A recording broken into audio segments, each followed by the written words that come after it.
Okay, let's get back into it. I need to go and speak with the Exarch, I believe.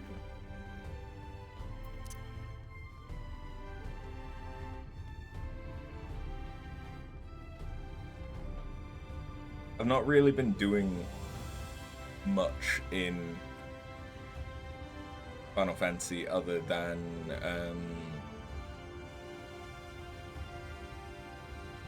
just focusing on the gold saucer to try and get as many tombstones or MGP as possible.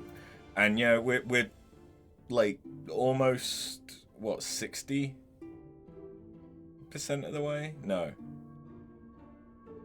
Almost 55% of the way to getting the Sabatenda Imperador.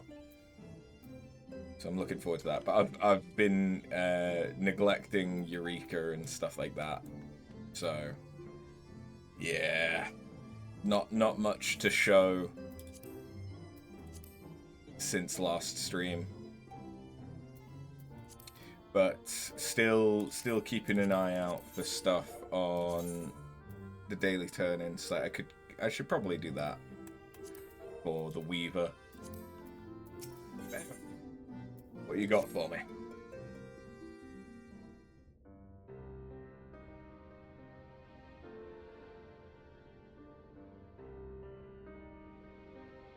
And so you return.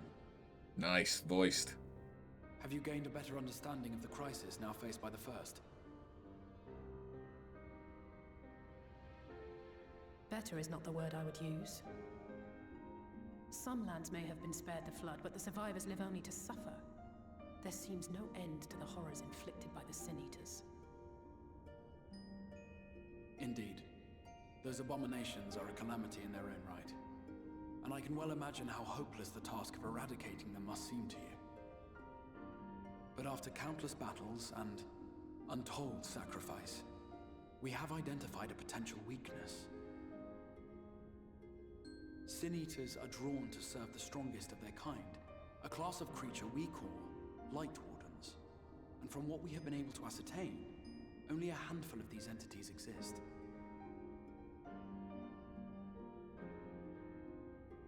That mean that Just Ball as an 3 is one? colony will perish in the absence of its queen, we believe that the death of a Light Warden will cause the lesser creatures within its sphere of influence to disperse. I have a feeling Yulmor might have something to say about any concerted action we take against these monsters. Vorthra's command over the Sin Eaters is integral to Yulmoran society. In seeming to guarantee his people's safety, it guarantees their obedience. He will not take kindly to us depriving him of such useful allies. Agreed. Thus we will need to occupy or otherwise divert his forces whilst we proceed with the business of eliminating the Wardens. Until we have done so, all other considerations must be set aside if we are to forestall the 8th Umbral Calamity.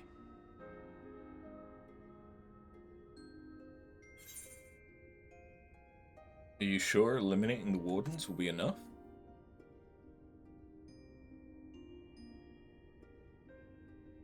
Your uncertainty is understandable, given the circumstances. Perhaps a more detailed explanation is in order. To begin at the beginning, then.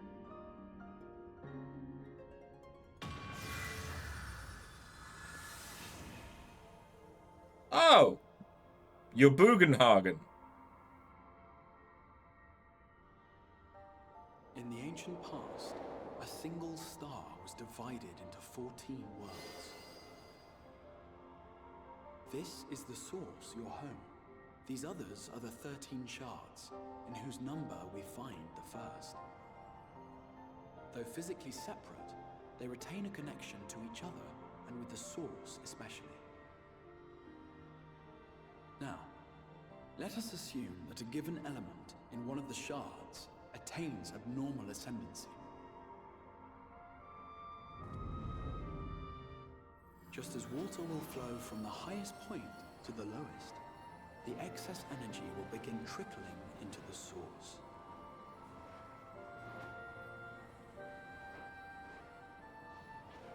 And such an influx of ether will of course exert a palpable influence. If the element in question were fire, then drought and wildfires might ensue. If it were ice, one might expect the weather to turn bitterly cold.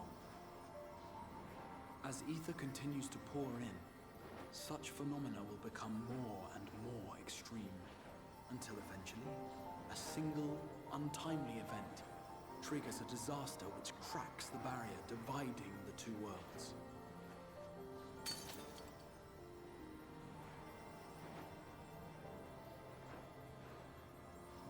What was once a trickle now becomes a deluge, sweeping the shard along to be rejoined with the source. At the same time, the element which held sway in the shard is unleashed in full, its energies amplifying the original disaster to truly catastrophic proportions.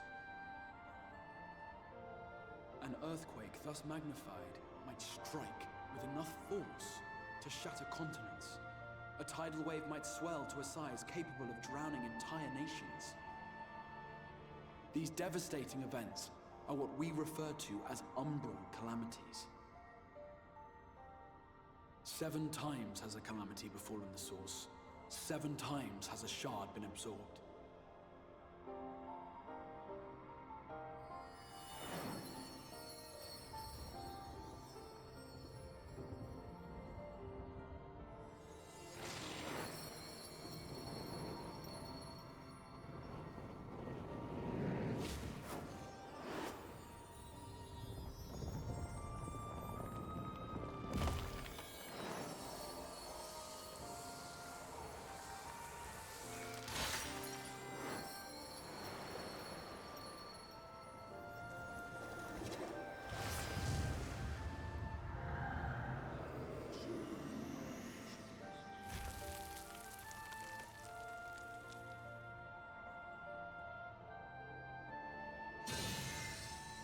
At present, the light-drowned realm of the First stands perilously close to meeting the conditions for a rejoining. It is the Sin Eaters who are to blame for the Light's continued dominance. In addition to attracting their lesser kin, the Light Wardens I mentioned earlier radiate ether, saturating every corner of their territory with light. Even here in the flood-spared region of Northrant, their influence is strong enough to banish night from the sky. Okay, so if we kill the Wardens, night will restore return. balance to the First and head off a potential calamity, it is imperative that we put each and every Light Warden to the sword. We've been doing our best to take the fight to the enemy ever since we first heard the Exarch's explanation. Though we have yet to claim any meaningful victories if truth be told. Apart from being confoundingly elusive, the Light Wardens possess a troublesome quality which compelled us to delay our plans until such time as you arrived. Oh?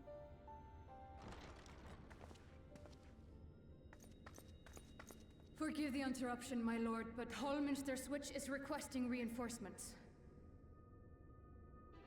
They say the Sin Eaters are attacking in force, and the village could soon be overrun.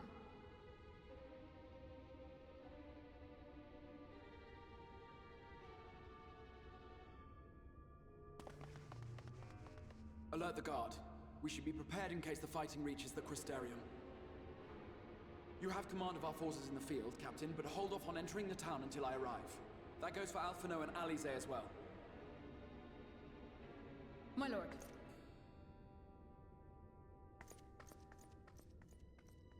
Pray, lend us your strength. Such a fight will provide you with far greater insight than any explanation I could offer.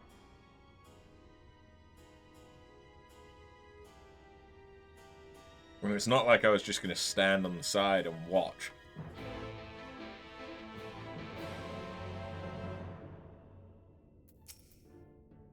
Hallminster Switch is to the north of Lakeland, so we'd best make haste with our preparations. In fact, meet me outside the Crystarium at the crossroads northwest of the Essensa Gate, and I shall lead you there myself.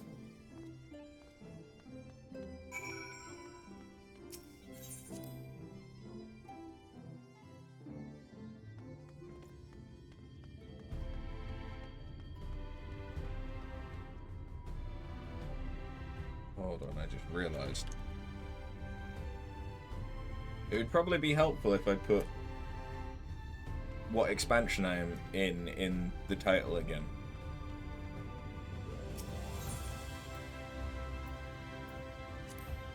Because otherwise there's no way of knowing from my title that we're in Shadowbringers. Okay, so this is our first time in Lakeland where it's actually got enemies in it, I think.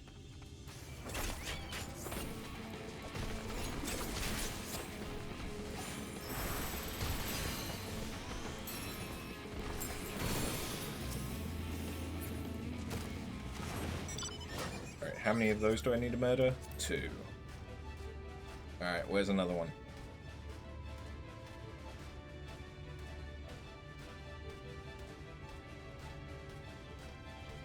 No, seriously, where's another one?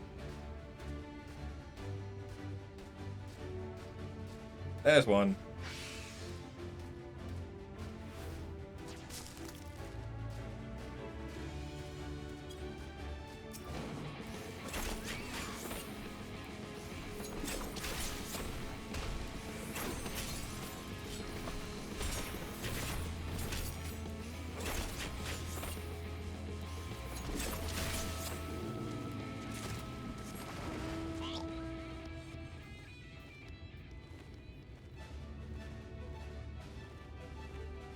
The normal version of the Porksy mount is from one of the beast tribes in Shadowbringers.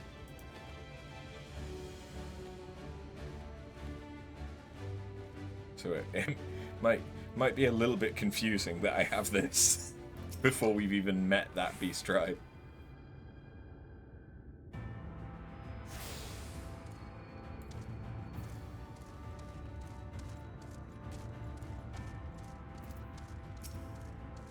Welcome, Traveller. I'm an authorized trader representing crystalline mean in the acquisition of bi-colored gemstones. If you find yourself in possession of such gems, I can offer you a number of items provided by the facets exchange.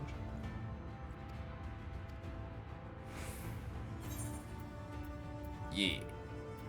So the thing with bi-color gems is you get them from completing fates. But there's also like a leveling system whereby the more fates you complete, the higher your like reputation with the local trader goes. And as you hit different levels, it levels up.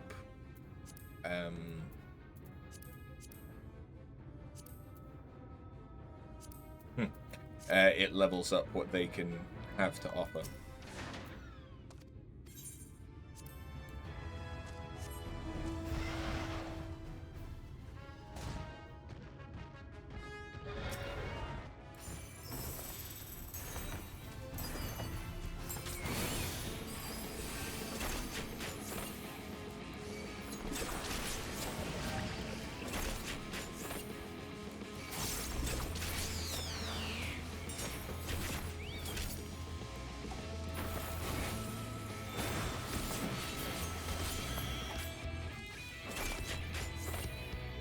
Die. Do I need to kill one more? One more.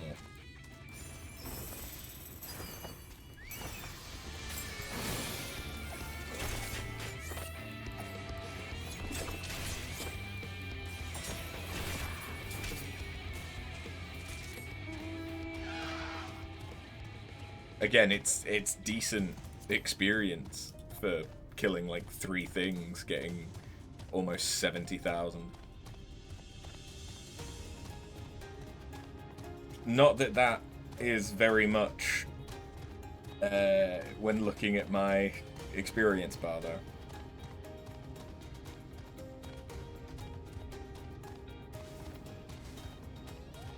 Yeah, once I've unlocked flight, I will be doing a lot of fates in Shadowbringer areas, I imagine. All set. If we follow this road north, we'll arrive at the northern staging point. village itself lies not far beyond. Quickly now.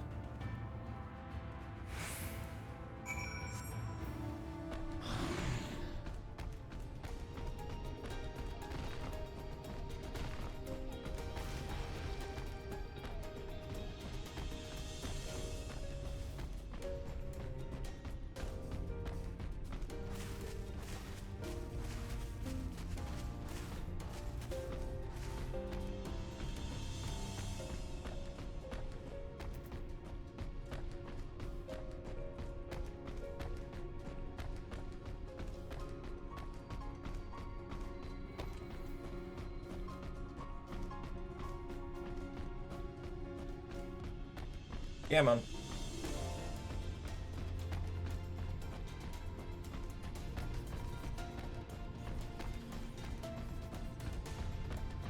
Ooh, an ether current. Gimme.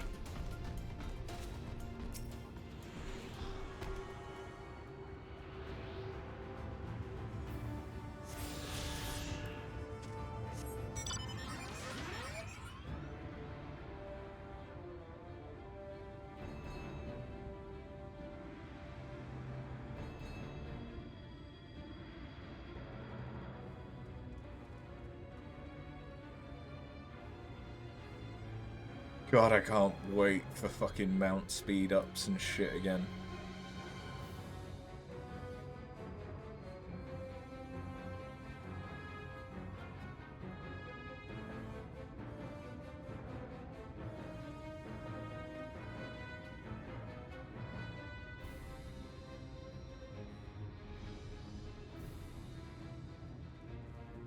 There's a quite frequent bait that spawns here around fighting a dragon that I remember completing quite a lot during one of the old Moogle Tombstone events.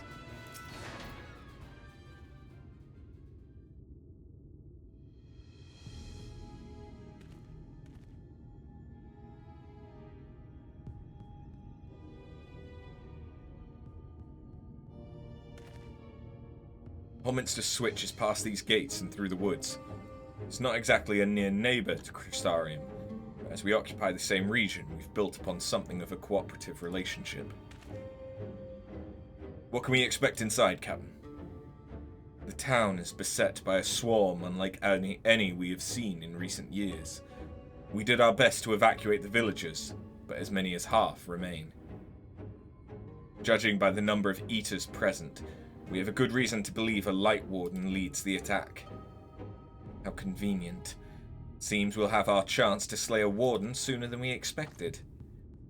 One does not simply slay a warden. Has no one told you that what happens if you defeat one of those things? They hold more light inside them than all their underlings put together. It can be struck down, aye, but its essence won't dissipate like the weaker kind. Vile ether will billow outwards and envelop the nearest living being, a reckless young swordswoman perhaps, and turn her into a brand new warden. Oh, well, that sucks. Well, you can leave the particular quandary to us. I must ask the guards stand down and allow us to engage this leader of eaters alone. Concentrate on the survivors. We must save every life we can. But what if...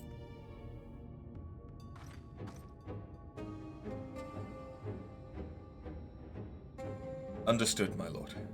As captain of the guard, however, I'll not watch you brave such danger without an escort from our ranks. I insist that I go with you.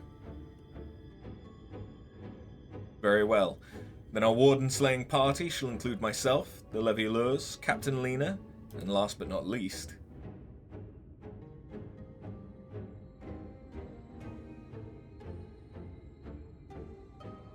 a formidable group indeed. Into Holminster we go. Once we reach the Light Warden, do not hold back. We strike to kill.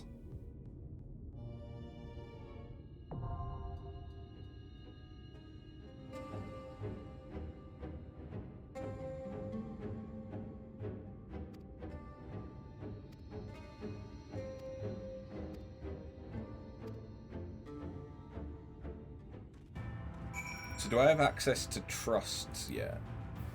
No. Okay. But yeah, you can basically choose who out of these 4 you want in your party if you wanted to do basically duty support. Yeah, and you can switch them out like this as well, which is kind of nice.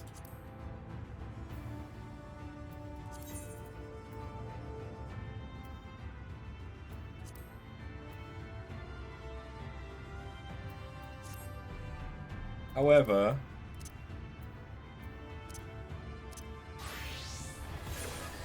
I can also probably do it myself if we go in as Gunbreaker.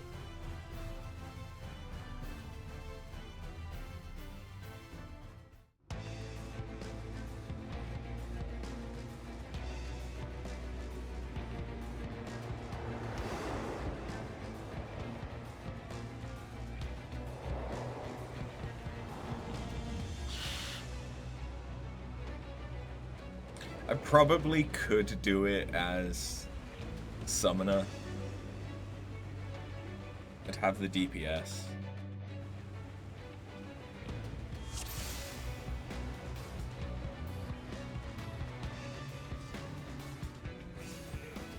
That bear getting fucked up.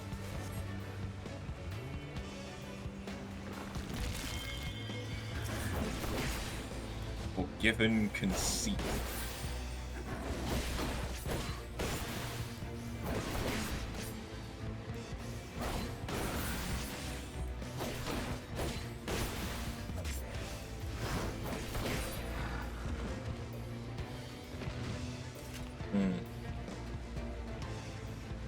Yeah, my damage isn't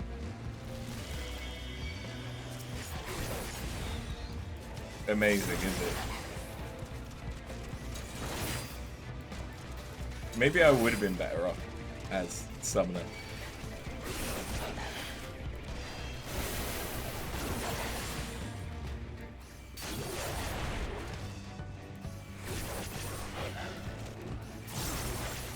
I know I could be using No Mercy, or whatever the equivalent... No, it is No Mercy.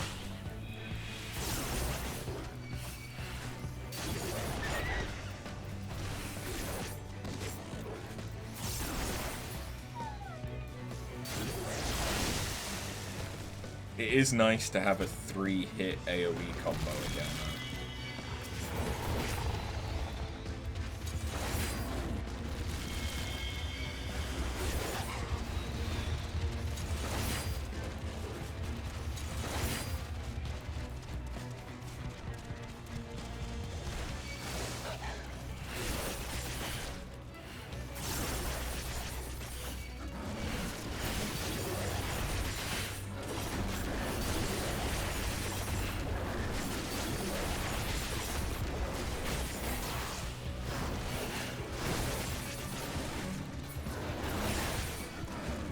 I nearly forgot about continuation.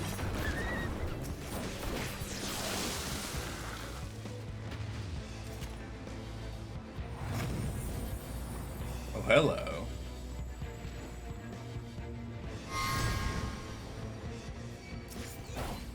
Forgiven dissonance.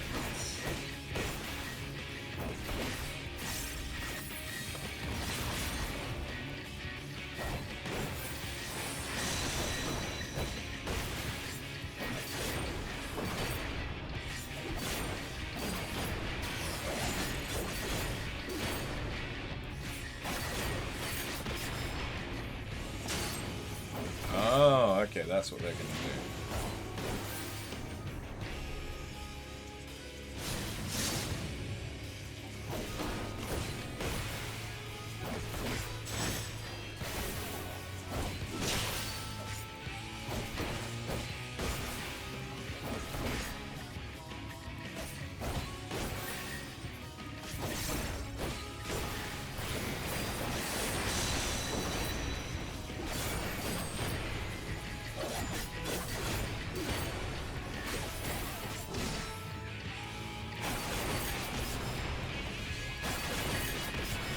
Yeah, I'm kind of regretting not coming in as Summoner.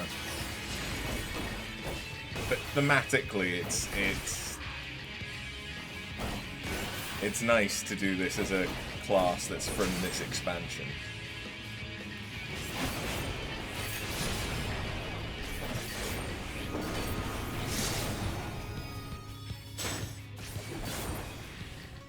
And the fights aren't exactly hard, they're just taking a minute.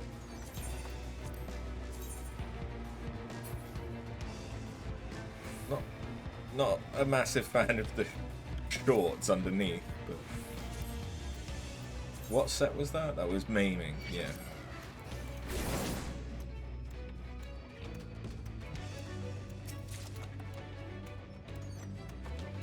Yeah, you can see that this place be getting fucked up.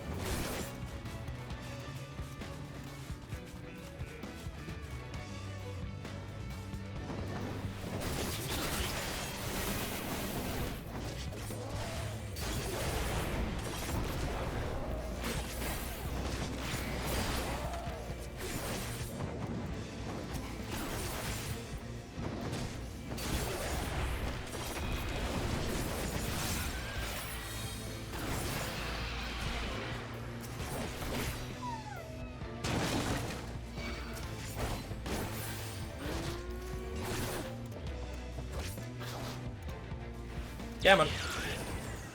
Motherfucker.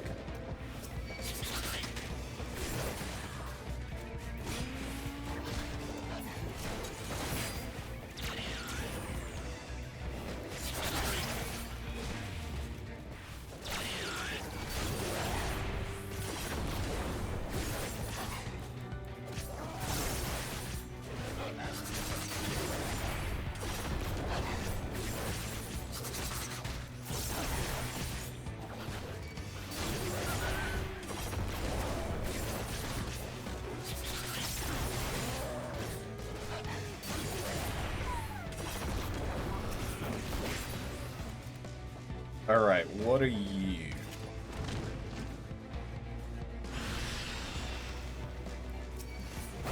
Wait. Teslim! Oh no!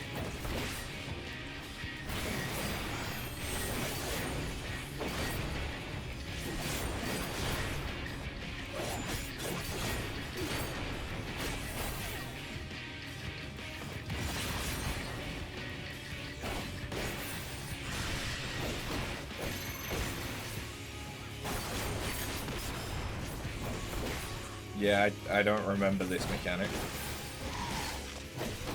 Is that just that they were targeting me, I think? Okay.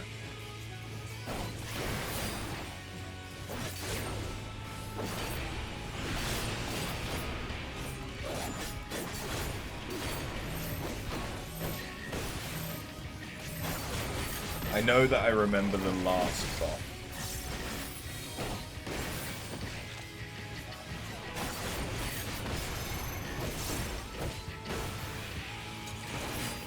From this dungeon. Come on.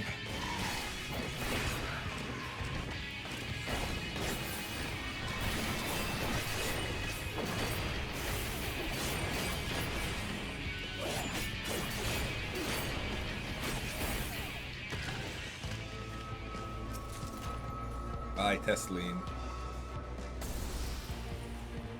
Glad we could give her some rest.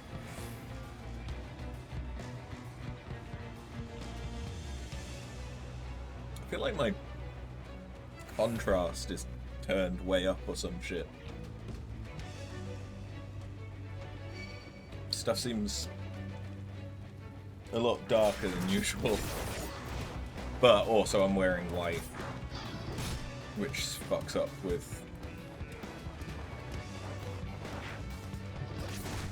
Oh, I remember this. This is an annoying segment because it's forced.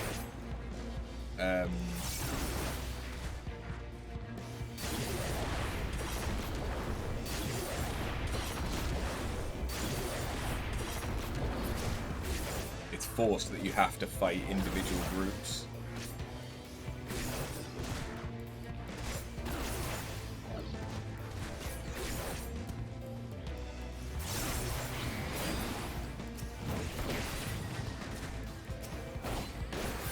Now that that group's dead, this group spawns.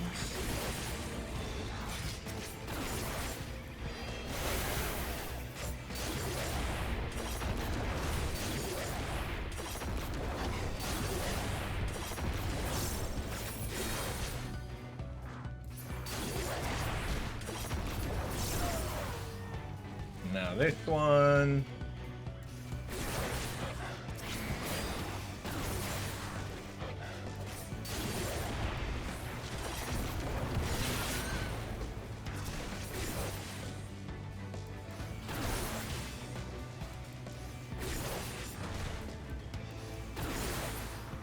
And last but not least, this big boy.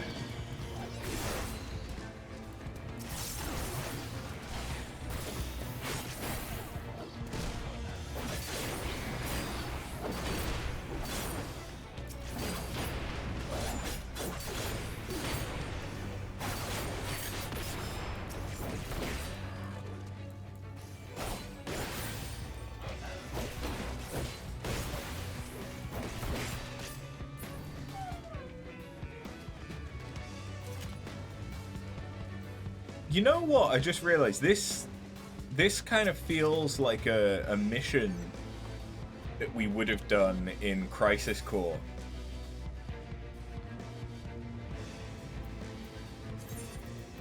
Yeah. It's not terrible looking, but it's a bit plain.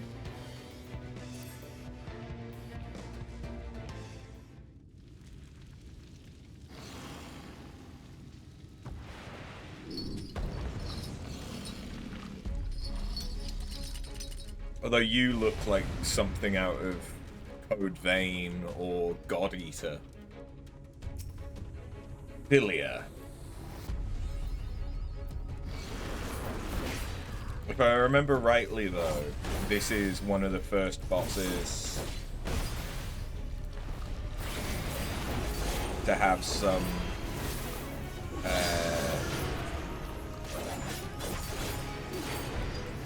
slightly interesting mechanics from a solo dungeon. At least one of the ones that isn't optional. Yeah. So that's the opposite of a stat marker.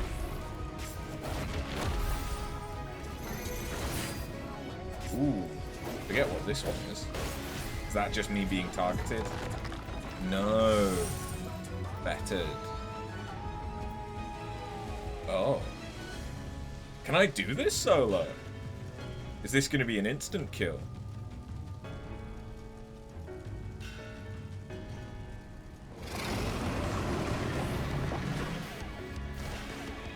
No. Cool.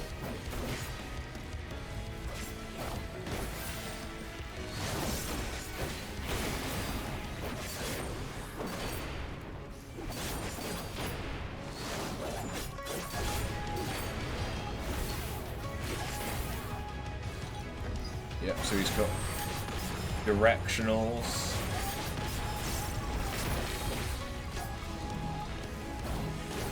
Taphophobia.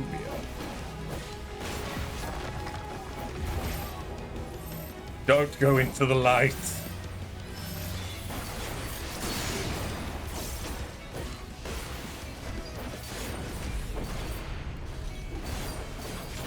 I thought he had a spin mechanic.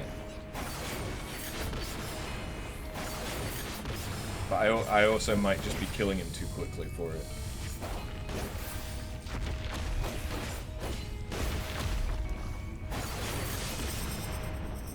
Oh no, here it is, yeah.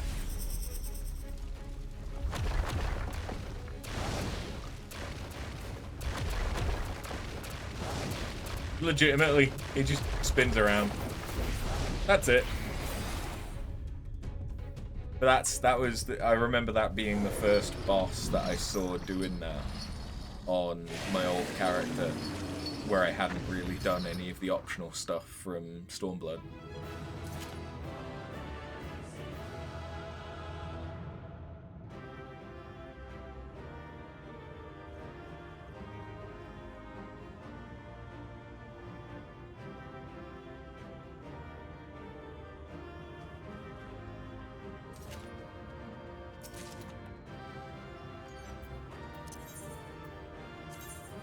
not had much luck. Still not got much luck. Although I suppose there's 2 on that second line there. If I get it on the 3rd or 4th column, I get a line. And then there's also filling out that bottom line. That's not terrible. That might be one that I can gamble on.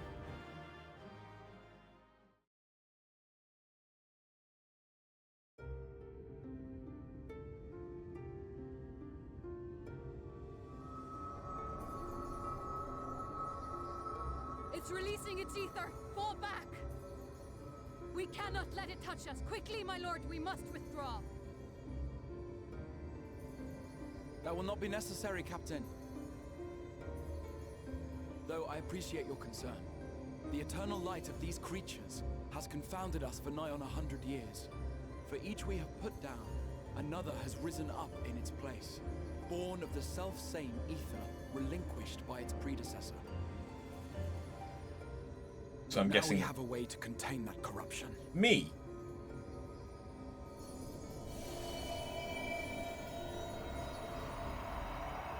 The blessing of light, and the hero who wields it now stands before you.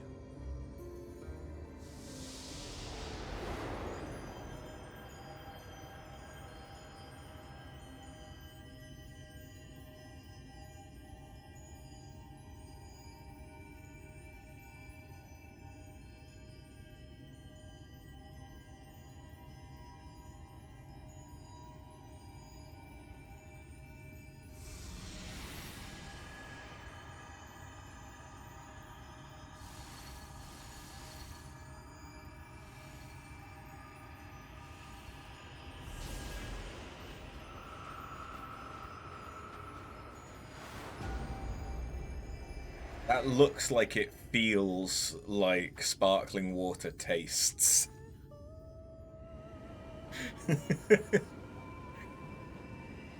Just staticky.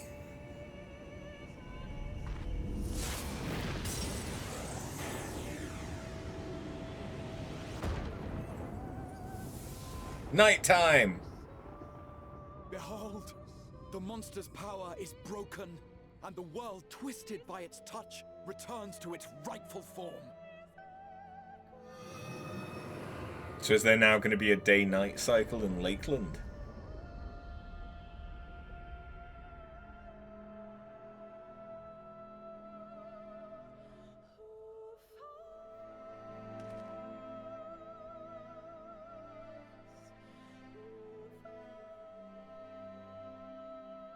It's been 100 years since anyone will have seen the stars. Oh, cool, and it's affected the Crystarium too.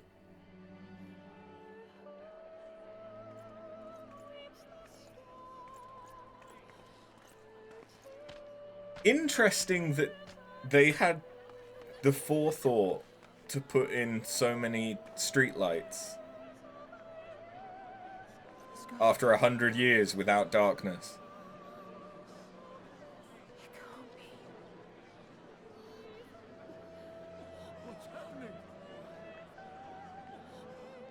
It's so beautiful.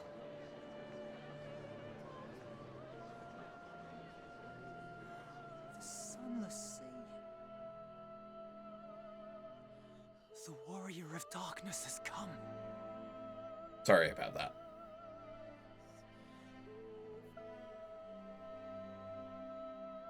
It's what happens after a difficult battle.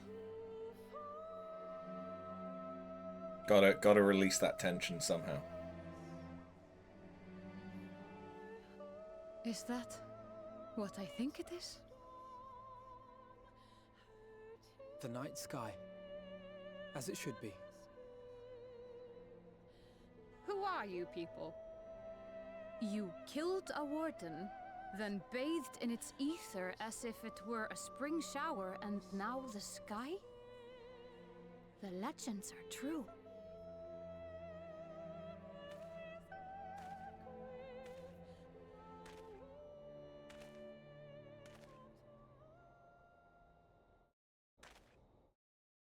lord. How many years have I waited for this moment? For the one possessed of her blessing. For you.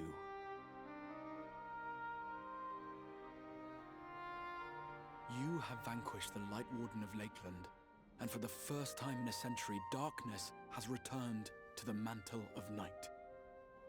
Without the ever-present light to sustain them, the Sin Eaters will have no choice but to retreat. Yet our victory is far from complete.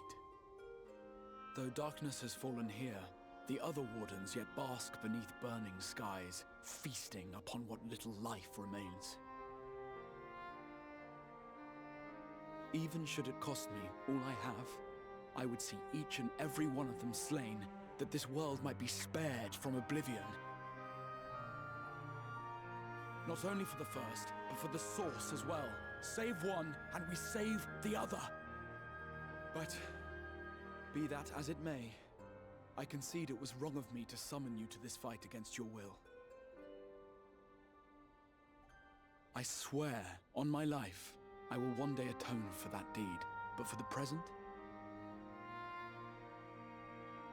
I beg you stay and see this fight to its conclusion. Cast down the wardens and restore darkness to the first. Hey, Ardbert.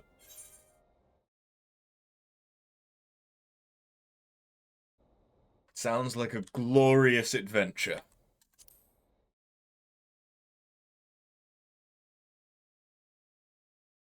On behalf of the first, I offer you my deepest thanks. I understand there is much at stake here, Exarch, but why do you risk yourself so readily? It must have been a dangerous drain on your ether to summon even one person across the rift. I do it for my people, of course. To give the Crystarium the tomorrow it deserves. That is true now, yes, but the city had yet to be built when you first called forth the Crystal Tower. I'm simply curious to know what prompted you to commit yourself so completely to this particular course.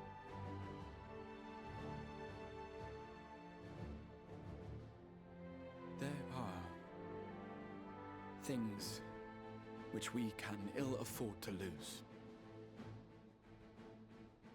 And I sensed from the first that I had a part to play in preserving them.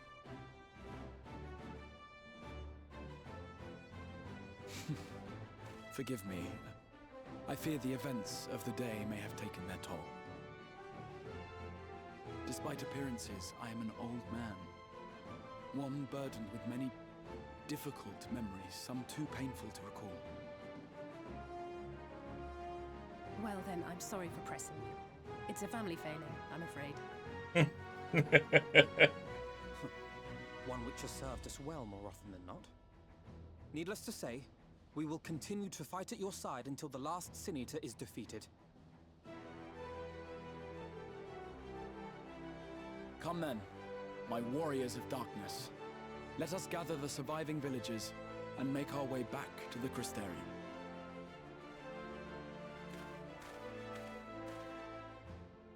I find it interesting that none of the characters have commented on the Crystal Exarch literally being partly made of crystal. Was he like that before summoning the Crystal Tower, or is it the Crystal Tower's influence on him?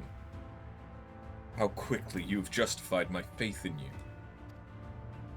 So many lives saved, and the sky itself heralds your success. A single victory in a larger struggle, perhaps, but a momentous one nonetheless. Oh, I shouldn't have turned that in on this class. It doesn't really matter.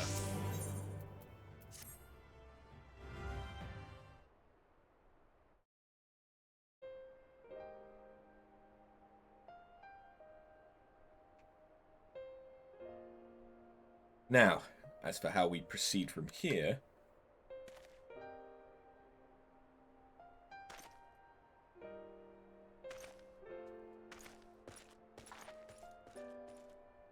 the villagers we evacuated earlier have arrived safely in the Crystarium. They seem to be accepting their situation for the moment. Most folk are far too distracted by the sky to worry about wounds or lost homes. They whisper and wonder if the Warrior of Darkness has come. 'Tis to be expected. I must ask a favour of you. Would you be so kind as to conceal your involvement in this endeavour for the time... Fuck me! To conceal your involvement in this endeavour for the time being. Seeing the light recede from Lakeland is a momentous occasion, and many will be swept up in a maelstrom of excitement and confusion. Should you come forth as the legendary Warrior of Darkness, I fear no matter how good your intentions, such an appearance would throw the city into disarray. I find myself in agreement with the Exarch, although my concerns are more focused on Yulmore. It may be best if you maintain a low profile until we see how Vorthri responds to all of this.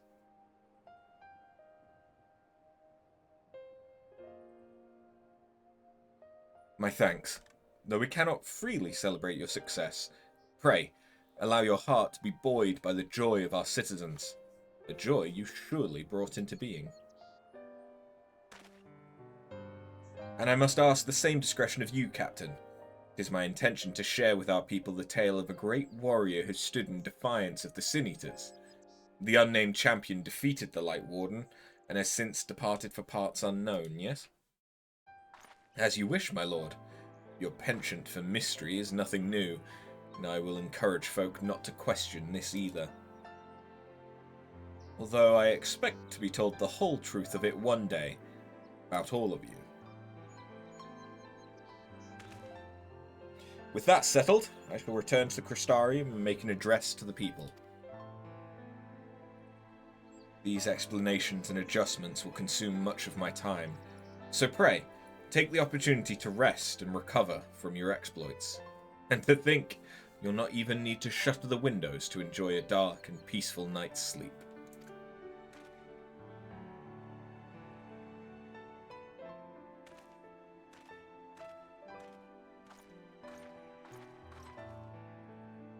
I must stay behind and coordinate. Fuck. Why do I keep yawning? I mean, I know that I'm not. I am struggling with energy at the moment, but still. Part of it is probably all the talking. I must stay behind and coordinate the evacuation of the remaining survivors. And I hesitate to ask after all you've done here today, but could I ask you to pass on a message on your way to the pendants? Please let Bragi know that we're bringing in a number of injured, and that any restoratives in the markets need to be reserved for the infirmary.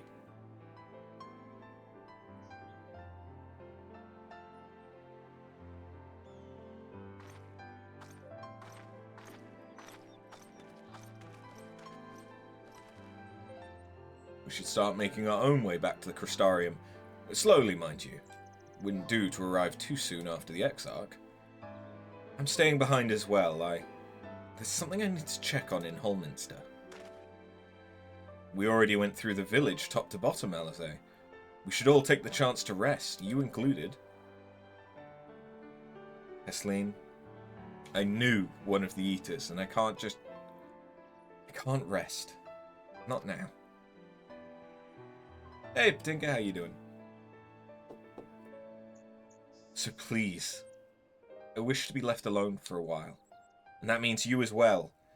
Should be cross if you try to follow me. I promise to find you later, when I feel myself again.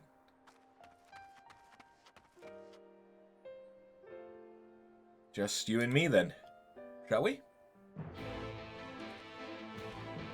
Let's.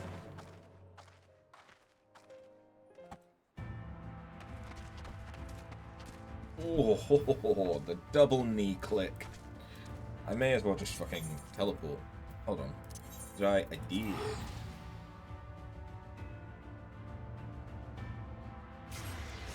I mean, this probably isn't helping the whole yawning thing. The fact that I am literally in a A fucking duvet.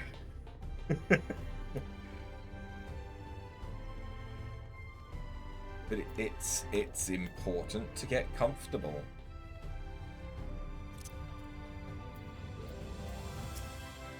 Well, the Crystarium seems relatively ordered, wouldn't you say? The Exarch's speech must have been reassuring to hear. On the contrary, there's something jubilant in the air.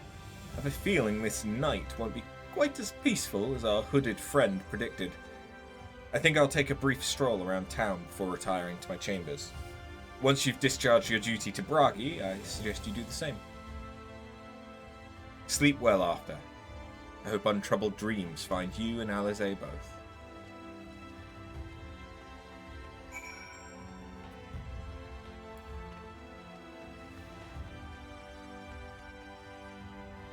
All's good? Good. I'm doing alright. Yeah, just tired. This whole week, I've just been tired.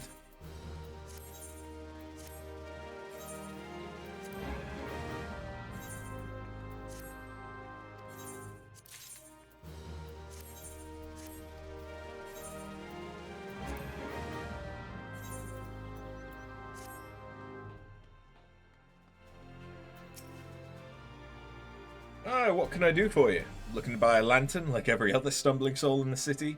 Why? It's really well lit, despite the fact that you haven't had night for 100 years. Since the city was built, you've never had a night. I see. Well, Captain Lena can rest assured any potions I spot coming in will be set aside for the wounded. Hang on a minute. If you're carrying messages for the guard, does that mean you were there then? To battle at Holminster? A stalwart lass like you might want to pay a visit to the Wandering Stairs. Make yourself known. I'm sure Glynard can introduce you to some interesting opportunities. Oh, I think this is... Is this unlocking the role quests? I think it is.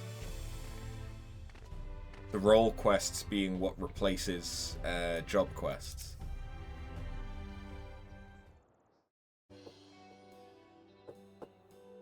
This is a pretty nice tavern area. Although, how do you get into the circle? There's no access points. They have to jump over. Okay. Odd, but fine. Celia, more beer for table 2. And a couple of pints of mead for table 3 while you're at it. Coming right up. Sorry, we're rushed off our feet today, miss. Can I get you anything? Drinks are on the house. Huh? Oh, that Bragi has a twisted sense of humor. To think he'd send you to me at a time like this.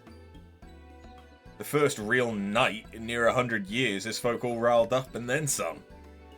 What's more, there was that eater business at Holminster Switch.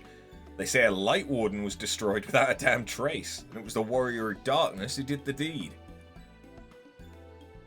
Stare. I really must apologise for Glynard. He's been almost as rowdy as our customers, and that's no small feat.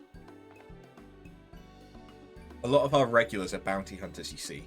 They mostly go after eaters. The rumours of the warrior's appearance is a spark to their kindling.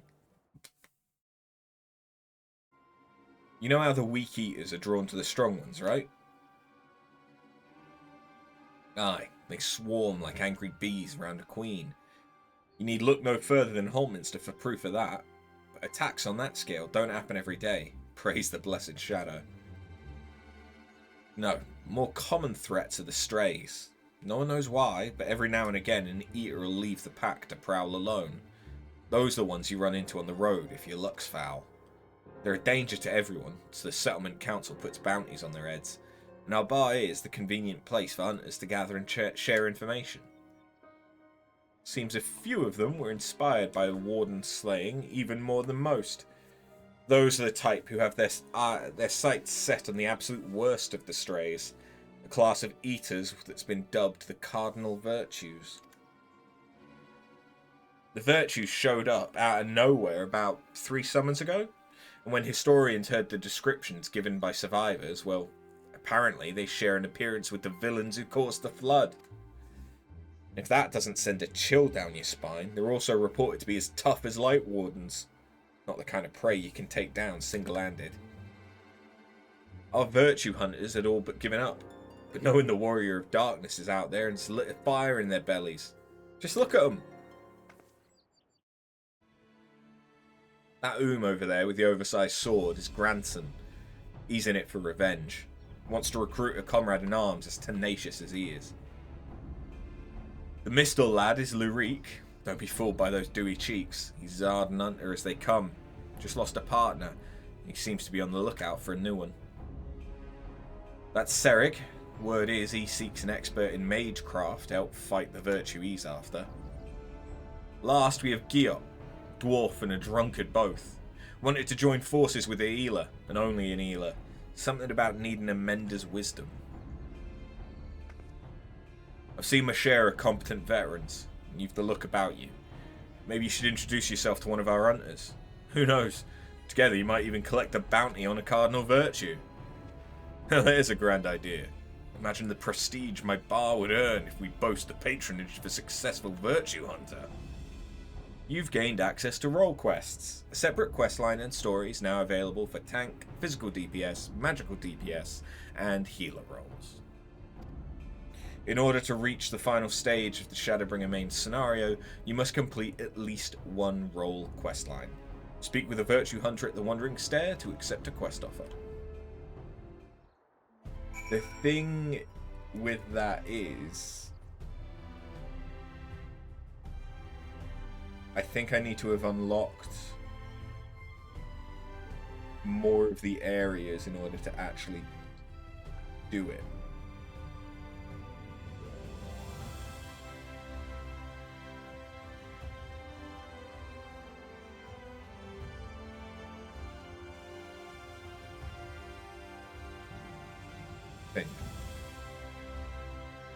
So I'll probably give it a minute before we actually do those, just so I can have unlocked more of the zones and stuff. Because once I start that quest line, I'm probably gonna want to do it until it's completed. Whereas I think at the minute it's kind of like job quests where you're supposed to do it as you level up through the expansion. Welcome back, miss. Wonder if anyone can sleep with the city in such an uproar, but will you be retiring to your quarters? Very good. In light of the present situation, I've had illuminations prepared for all our rooms. No need to rush to the markets for lanterns or candles. Have a pleasant rest, miss. It's nice that there's acknowledging the fact that it's never been dark before.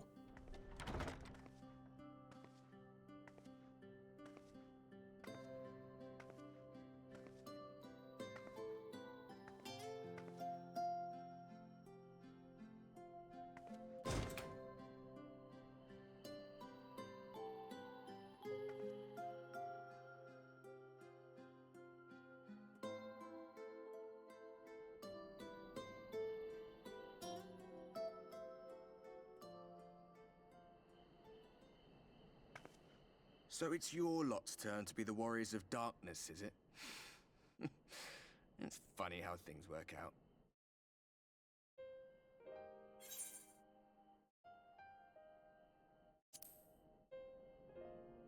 Been watching, have you? Well, I did warn you. I followed you to Yulmore and then on to Armarang. And I was there when you slew the Light Warden.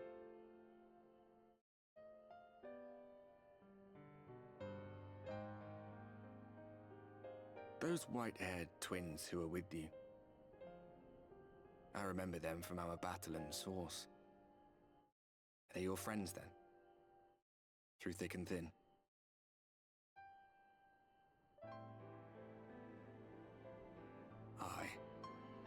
then I suggest you keep them close. It's when you charge ahead trying to save someone else that you end up losing those you love. Not that you need telling, I'll bet you've lost plenty. But I wonder, what will it cost you this time? I don't remember when it was that I learned regret wasn't worth the bother. You get numb to it all over the years. The lost comrades, the broken promises, the abandoned principles. Just more nagging burdens to ignore. Real glass half full kind of guy, aren't you?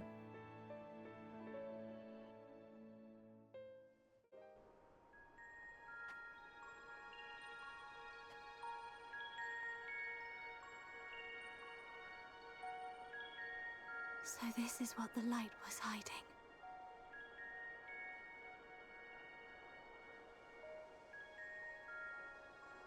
She's here. I must go to her.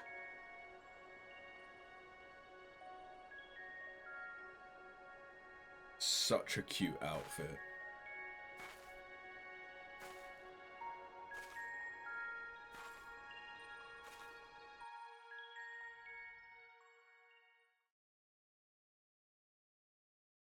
Meanwhile, inside an Imperial Magitech facility in the Source...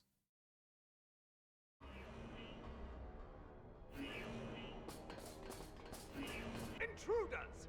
Fan out and find them!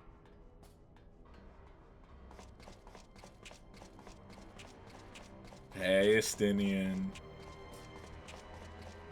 Out of my way!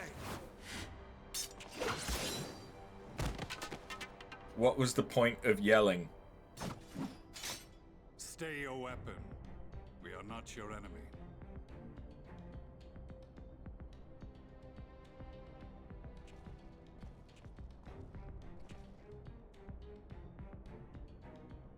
When the alarm sounded, I wondered what we had done to betray our presence. But I see now we are not the only intruders. Sir Estinian, I presume. The dragoon who plucked the warrior of light from the jaws of death? Your armor is most distinct.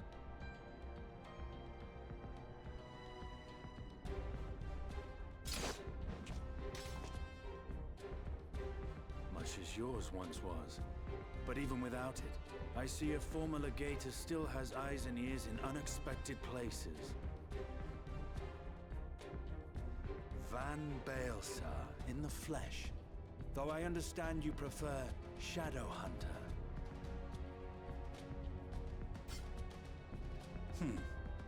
You are in contact with the Scions, I take it.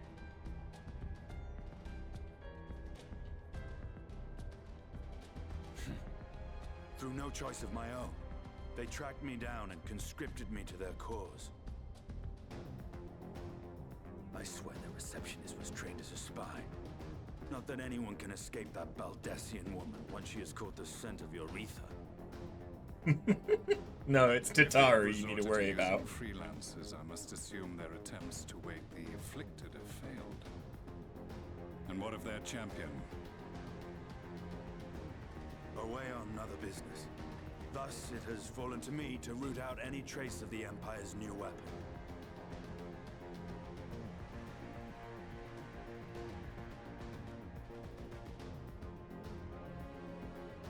If it is Black Rose you seek, you are too late. My people have already completed your mission here. Yet this is but one factory among many. When they caught wind of our efforts, they built additional facilities to ensure production continues unabated. There will be no one left in the lands they conquer. No citizens to conscript. No skills to exploit. Nothing the Empire needs.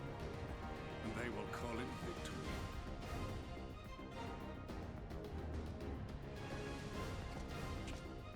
What exactly does this Black Rose do? The gas is described as a poison, but its actual effect is more arcane in nature. It was created to disrupt the ether in living beings, to bring bring the flow of their life energies to a standstill.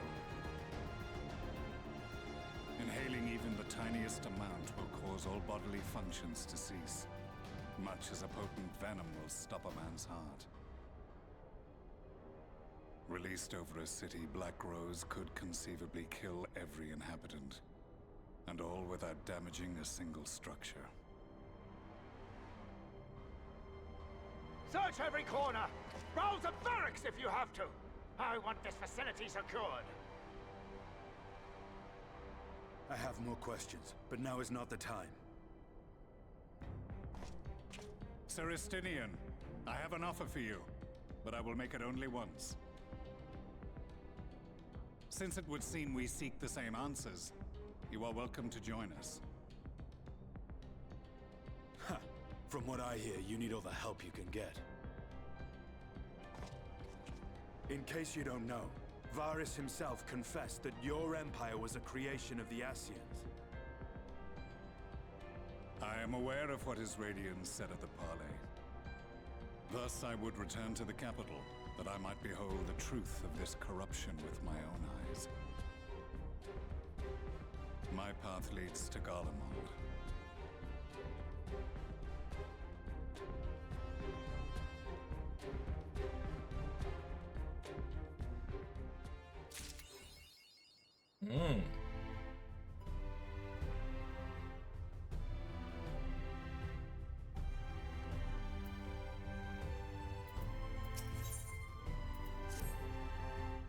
Begging your pardons, miss, but do you perchance intend to head outside?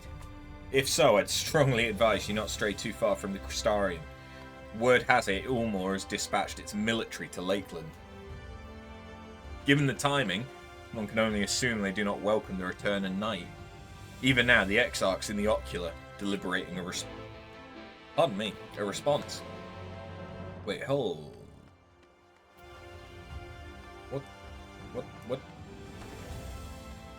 Hello? Peggy! Hail, sinner. Might this old woman impose upon you to travel to Port Job in her stead? My son Chathwick is with the guard out there, and I have a package for him that's wants delivering. I'd go myself, but my knees simply aren't up for the task. I'm pretty sure that we have a teleport to... Yeah. Okay, well, that's easy enough.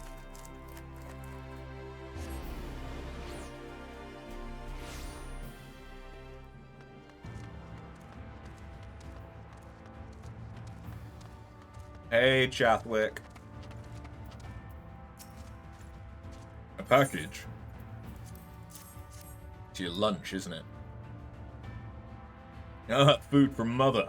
Everyone will be so pleased. Her last letter mentioned how distraught she was to hear the members of the Guard had given their lives at Holminster Switch, and how touched that so many more risked themselves to protect it. Of course she would be. The whole family's from there. I expect that she wants to express her feelings by preparing food. She does that. Wait, you were at Holminster Switch too, weren't you? I saw you on the front lines. I knew it. Don't think I could ever forget the sight of you, facing down eater after eater without ever once flinching. It's not just me. You're an inspiration to all of us. Here's an idea. What if you pass these around to the rest of the Guard? I'm sure they'll be awestruck.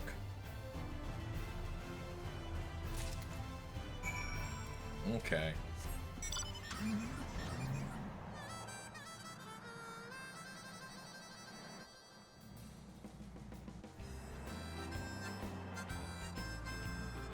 This one's up on the ramparts, aren't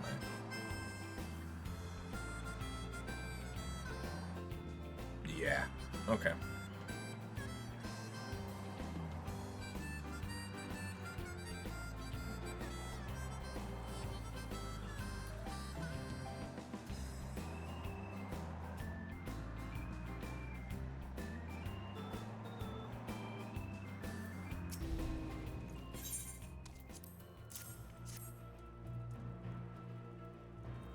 You have my thanks. For this, of course, but also for the battle.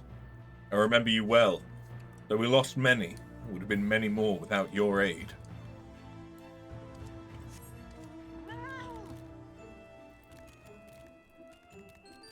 It's nice to get the recognition.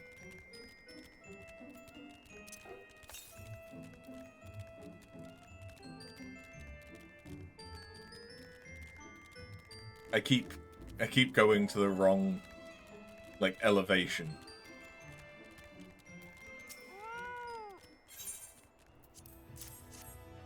Ah, food.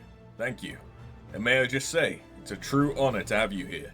Your bravery on the field will not soon be forgotten.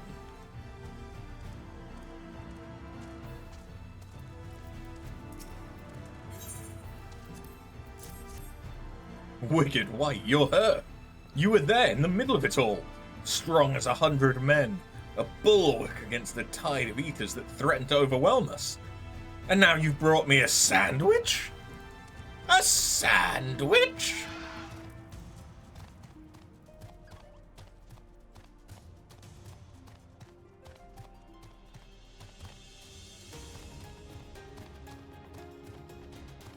Okay, this one's down here.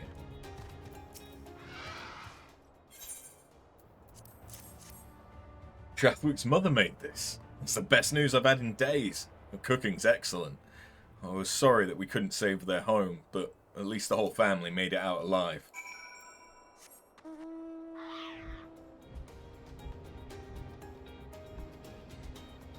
Places and things can be rebuilt and remade.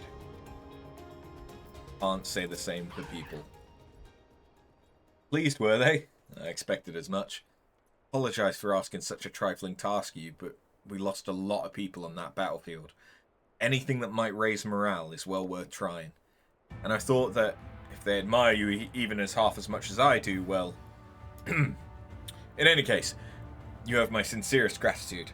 I saved my favourite portion of the food for you, so please, take it along with my thanks.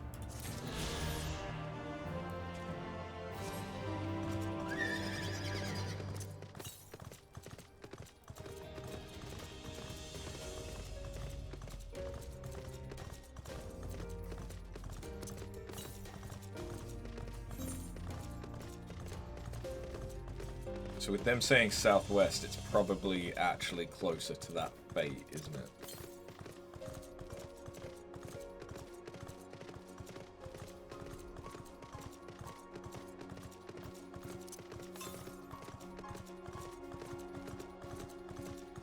Or it could be here and somehow I just missed it. Yeah, okay, apparently I just missed it.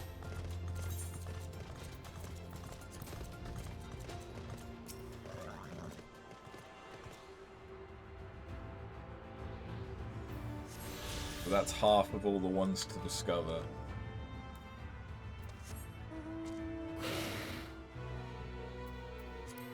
Oh.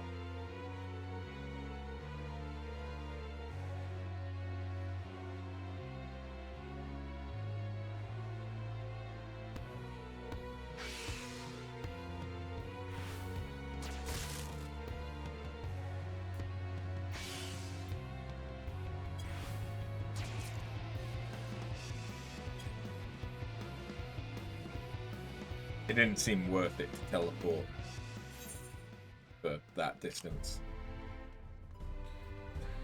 And the only blue we've got at the minute in here is the role quests, so we'll wait on doing them as well.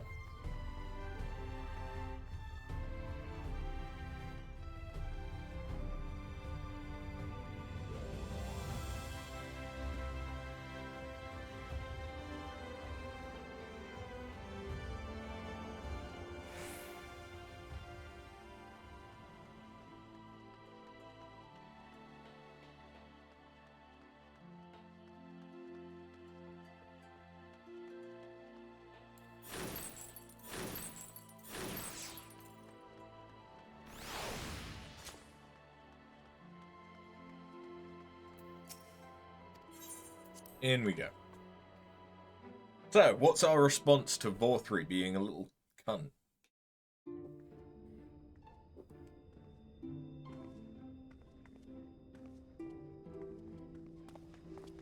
You have come at a good time. As you may have heard, we have something of a quandary on our hands.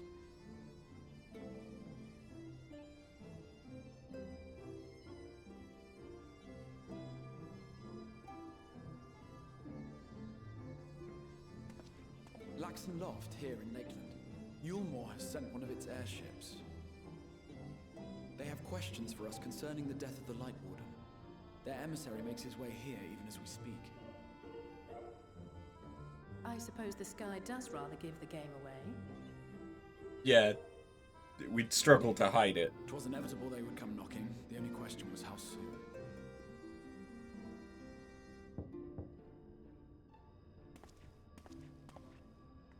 My lord, I am come with the Yulmoran emissary. May I show him in? A moment, Captain, if you would.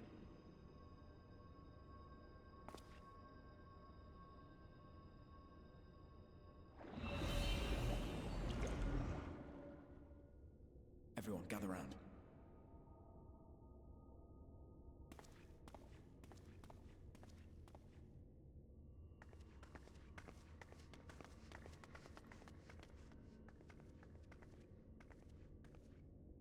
I do not wish to show our hand prematurely.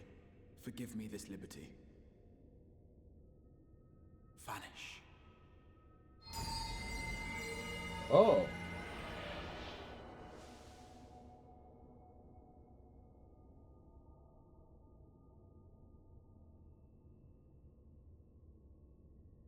Enter. Can I learn that?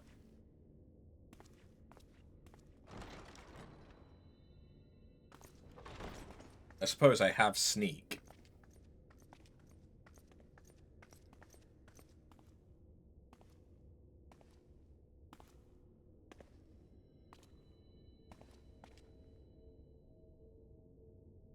Well, well. The commander of the Yulmoran army himself. To what do I owe the honor, General Ranjit?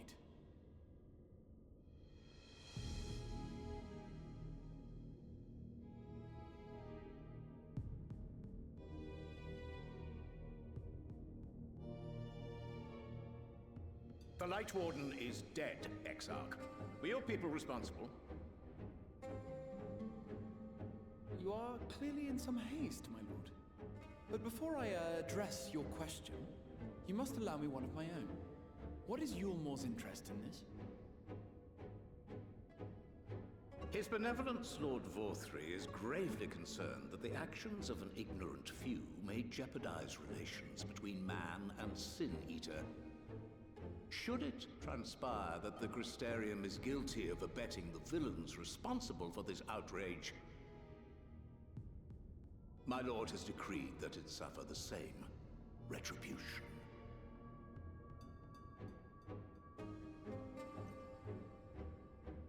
The Sin Eaters kill people. I see. Since you have been so candid, I too shall speak my mind. Regardless of who is responsible, the Crystarium rejoices in the Light Warden's death and welcomes the return of the night sky. If Yulmore considers this tantamount to aiding those you term villains, then by all means, carry out your retribution. Know, however, that even should every innocent soul in the Crystarium perish, nothing can stop that which has been set in motion.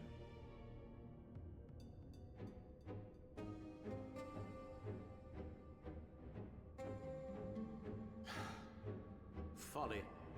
The death of one or 1,000,000 Sin-Eaters changes nothing. The world is dead, and writhe as we might, like maggots in its rotting corpse, it will not be reborn. Only by my master's grace may we live out our days in peace. But I waste my breath.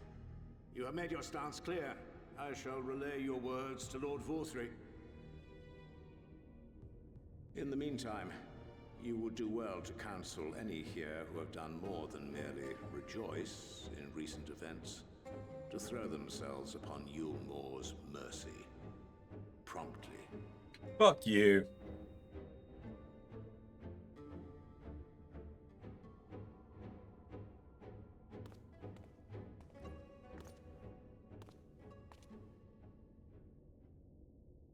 One last matter. We are searching for a young artist and his assistant. Know you of whom I speak?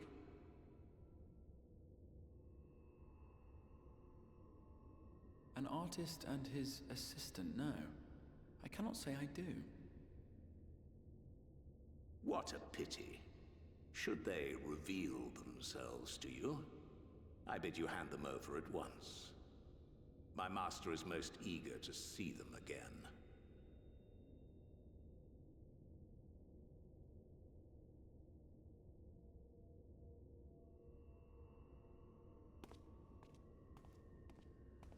And I know he knows.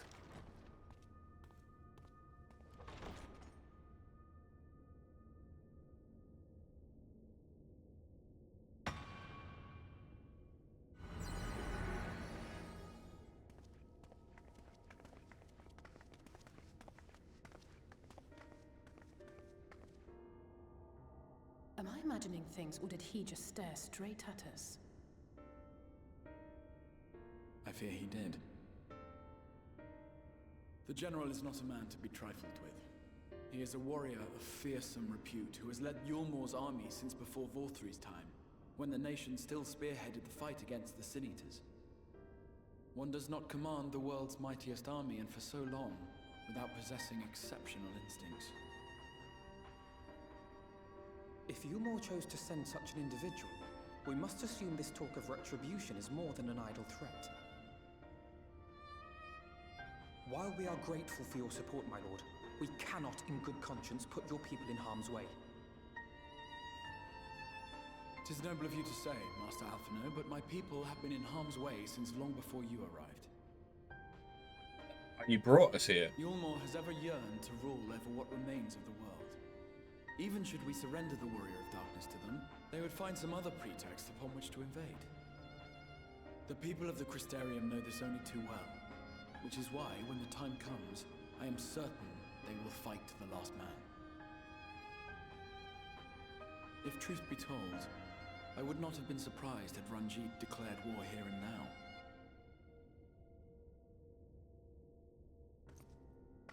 He may have reason to delay. According to reports, the Yulmoran forces at Laxan Loft were observed taking a prisoner. A young woman believed to be none other than the Oracle of Light, Minfilia. Minfilia? It may be that General Ranjit wishes to convey her to Yulmor before commencing hostilities. Having mentored generations of Minfilias, it would not surprise me if he had made her capture his chief concern.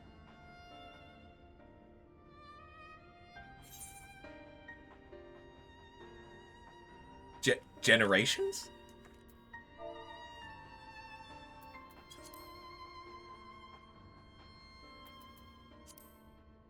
Of course. How remiss of me. I had intended to speak to you of Minfilia. There is, however, much to say, and precious little time in which to say it. I think it best that you seek out Meren at the Cabinet of Curiosity. He'll be able to enlighten you. Alphino, Alize, would you care to accompany your friend? You doubtless have insights of your own to offer on the matter. All right, though I'm still not sure I understand it all myself. In the meantime, I will set about making provisions for war.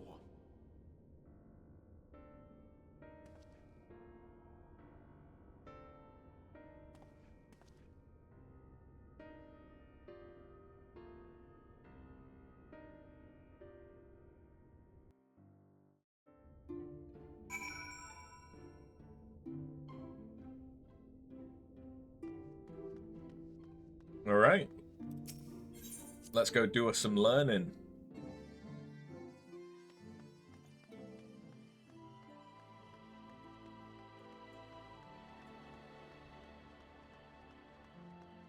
Because we know that Minfilia is basically the voice of Hydaelyn at the minute.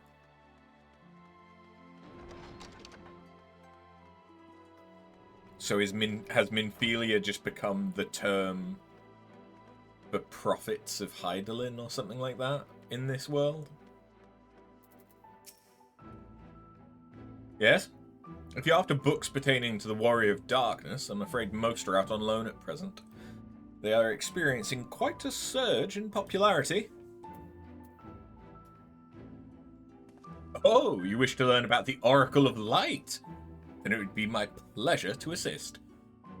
After I've finished off some few outstanding tasks, that is, while I attend to them, perhaps you could fetch me a book? The Illustrated Tale of the Oracle of Light, it's called. Though it's intended for younger readers, it provides an excellent summary of the subject matter, and the artwork's quite lovely besides. I'd not hesitate to recommend it to anyone with an interest in learning about Minfilia. You must see for yourself. The book should be located on the level below. Should, I say, while there is a place for everything here, not everything is always in its place, despite my best efforts. In short, if the book is not where it should be, it will almost certainly be somewhere it shouldn't. So, good luck.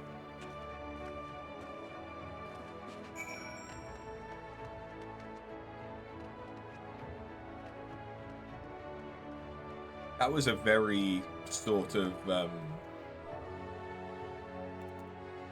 Mad Hatter style response of if it's not where it should be, it's most definitely somewhere it shouldn't be. Like, yeah, you're not wrong. It's just odd to refer to it like that.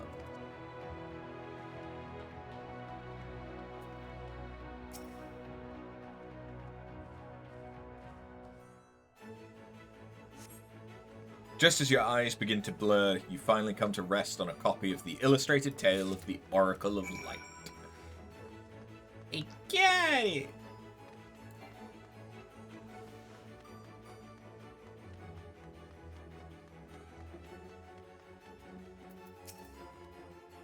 We found the book.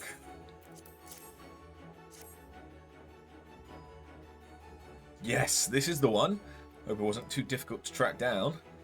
I'm happy to say I've finished all my pressing tasks. If you want to call your friends over, we can begin learning at once.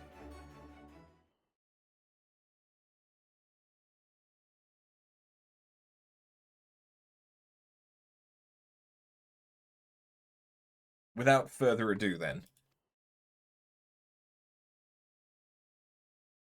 It began 100 years ago, when the flood of light threatened to swallow Norvrand. Just as all seemed lost, a saviour appeared, who halted the all-consuming radiance. A maiden with hair of spun gold and eyes of clearest sapphire. Naught was known about her save that her name was Minfilia, and for delivering the realm she came to be revered as the Oracle of Light.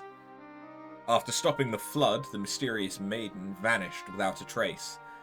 But 15 years later, her name would unexpectedly reappear in the annals of history.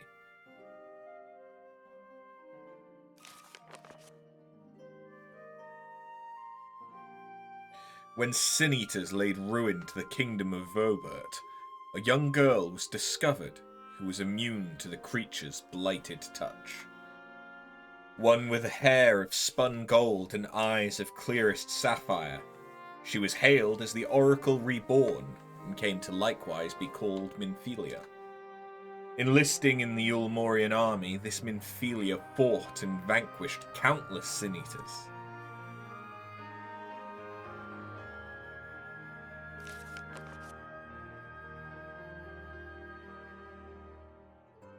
Alas, like so many other soldiers, she eventually met her end in battle. Yet with her dying breath, she whispered unto her grieving comrades, Minfilia will return. And true to her words, some years later, another young girl was discovered, who possessed the selfsame eyes, that selfsame hair, and those selfsame powers. She too took the name Minfilia. She too fought sin-eaters as a soldier of Yulmore, and she too fell in battle. Many more were to follow in her footsteps, and so the cycle continues to this day.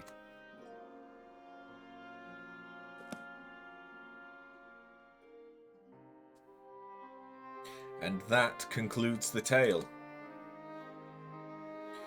By their valor and sacrifice, these women have saved Norvran on numerous occasions. And were it not for them, we might never have learned of the Light Wardens and their nature. They sound like formidable warriors. Some, perhaps. The truth is rather less simple. Though the Oracle is reborn with certain common traits, she does not inherit the memories or the knowledge of her previous incarnations. All the Minfilias thus far were discovered as ordinary girls, unversed in the ways of war and ignorant of the power they harboured. While some embraced their fate and devoted themselves to training, others did not. But all were made to face the Sin Eaters, and all died to keep our hopes alive. What can you tell us of the current Minfilia? She was found by the Ulmorian army some 10 years ago and taken into their care. Or rather, their custody. She was a prisoner in all but name, for by that time, under Lord Vothri's rule, Yulmor had already abandoned resistance in favour of decadence. Minfilia was an uncomfortable reminder of the war they no longer wished to fight, a potential threat to peace, so they kept her under lock and key.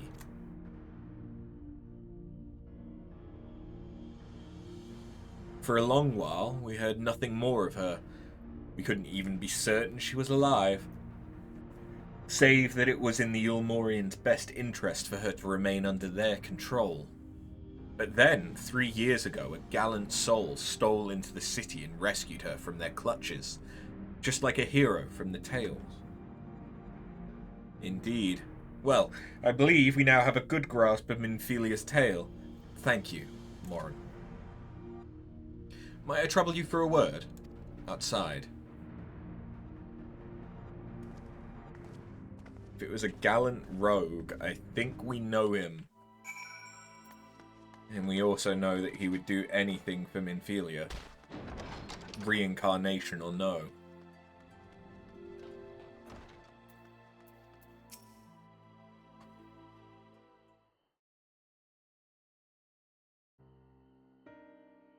As you will have already surmised, the gallant soul who rescued Minfilia was none other than our own dear Thancred. They've since been wandering the land together, never remaining in one place for long, which is why we've not yet had a chance to meet them. We know that Minfilia journeyed here as Hydaelyn's emissary to halt the flood of light. It could only be her that the people of the First witnessed 100 years ago, the original Oracle of Light. But while there's plainly some connection between the woman we knew and her namesakes, the fact that these girls do not share her memories must surely mean they are not the same person. Thancred has to understand that.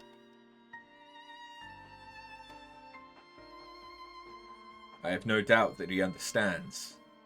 The question is how he feels. Regardless, the Thancred we know would not forsake his charge. If she's been captured, we may be certain he'll not stand idly by. There you go again, talking in your roundabout way. If you think we should rescue Minfilia, just spit it out. It just so happens, I agree with you. It's quite clear this Minfilia possesses Hydaelyn's blessing. It wouldn't hurt to have a second such individual on our side, right? Quite. More the merrier. I see you've made up your minds. Emet-Selch, what brings you here? A report and a proposal. First, the report. Our scouts have confirmed the Ulmorian forces at Laxon Loft do indeed have Minfilia in their custody. For the present, they're holding her there, but we can be certain they'll move her to Yulmor ere long. Should that happen, we may be forced to give her up as lost. So if we mean to act, we must do so quickly. Which brings me to my proposal. I ask that you entrust this undertaking to us, the people of the Crystarium. Okay, you don't want us to help?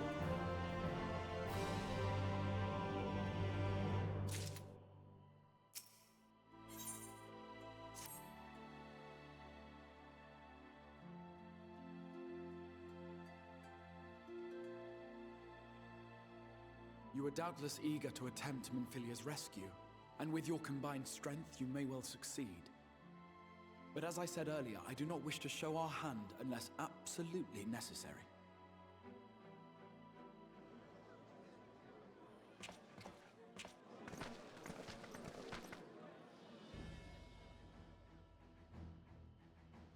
Twas not merely the night sky that you restored to us, but hope.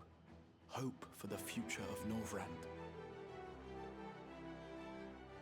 Unlike you, we cannot contend with the Light Wardens, but so long as hope burns in our hearts, we will fight on regardless. This I will prove to you.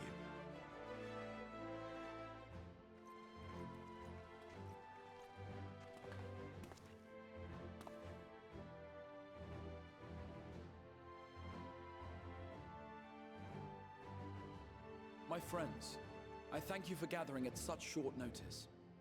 There is something I would ask you all.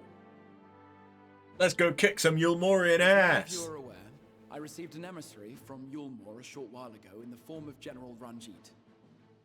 To my dismay, the General condemned the slaying of the Light Warden, and warned me in no uncertain terms that, should the Crystarium cast its lot with the Warrior of Darkness, there would be war.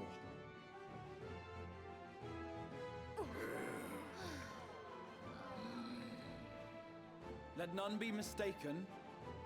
We would be hard-pressed indeed to resist the might of Yulmor. Some would even call it suicide.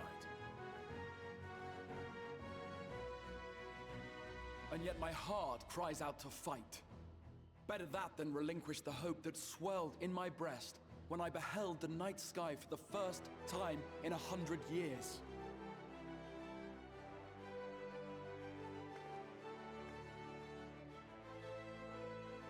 Or so says my heart. My mind, meanwhile, reminds me that to follow my heart would be to risk everything we have accomplished thus far.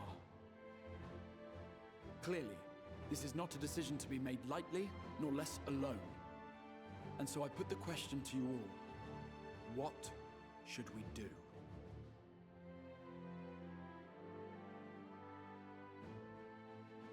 Good leader. My lord, you already know our minds. It brought tears to our eyes to witness the knight's return. The whole of Norvrand deserves the same, and not just because some children's story tells us so.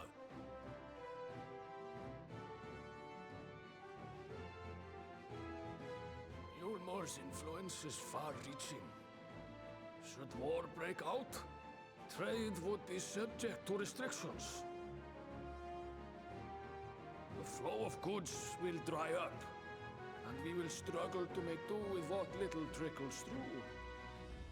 But make do, we will. Aye, we can weather such hardships. Is that not the very thing the Crystarium was built for?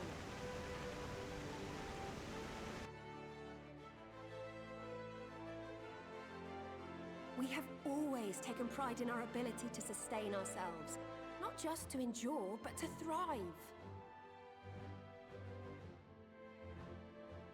When all falls down around you, rise up. Those were your words. There may come a day when all hope seems lost, but even should the rest of the world give in to despair, we shall not. We shall fight on, that our children and our children's children might know a better tomorrow. Rousing words apart, I never much cared for those Yulmoran bastards anyway. No better than common swindlers, most of them. Wouldn't know a fair deal if it came up and kissed them on the arse. Trust you to spoil the moment.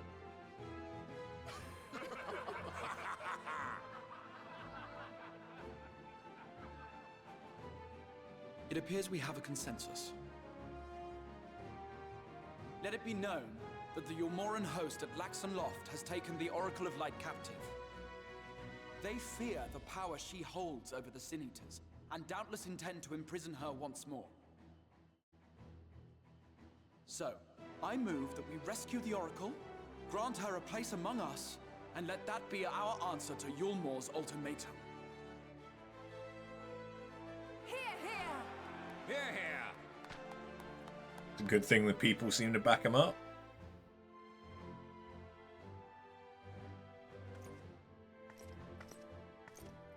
In planning a strategy for the rescue, I open the floor to you all.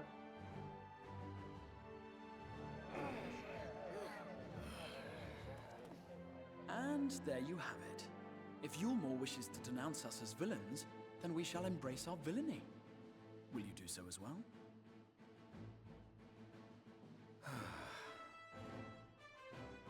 We will not be outdone.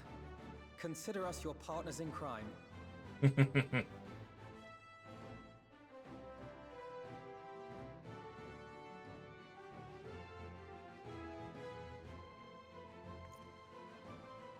My lord, our proposal is as follows. We begin by deploying Amarode to occupy the skies over Lakeland. They should serve to delay the airship's departure.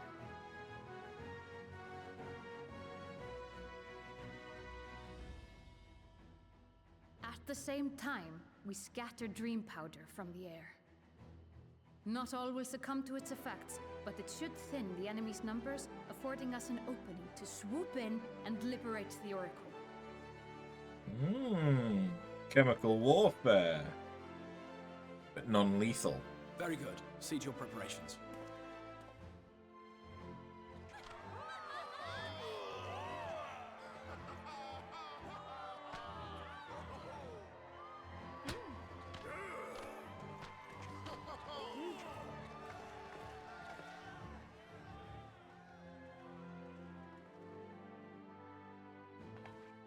And what exciting crimes would you have us commit?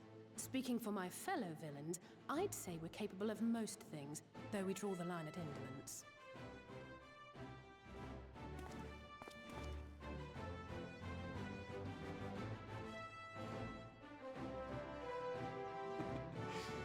If excitement is your desire, then I bid you join the guard.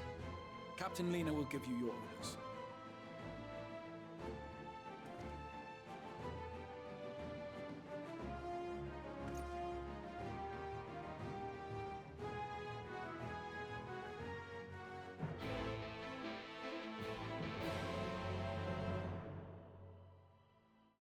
Alright, what you got for me? So, you'll be joining the guard. However highly the Exarch thinks of you, you will receive no special treatment from me. Is that clear? Where's your salute, soldier? Better. More spirited than the Exarch's feeble attempts, certainly. Now, first things first, you will need uniforms. Go to the Crystalline Mean and report to Catlis. She'll see you measured and fitted. More glam? More glamour? Dare I dream?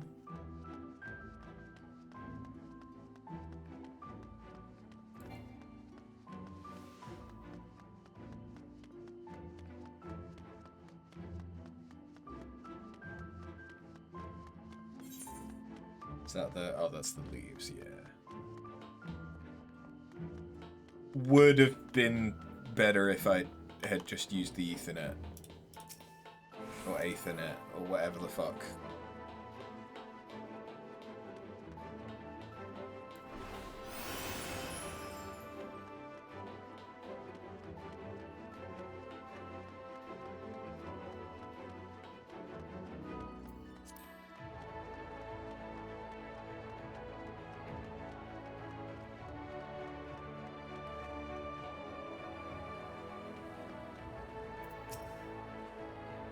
Ah, and there's the last of them.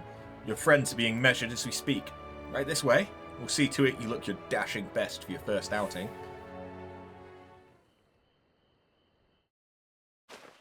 Am I gonna look like a guard from Skyrim?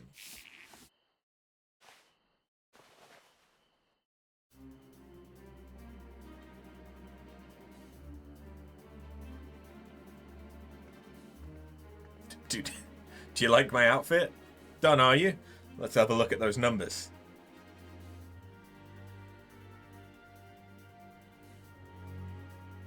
I see. How goes it?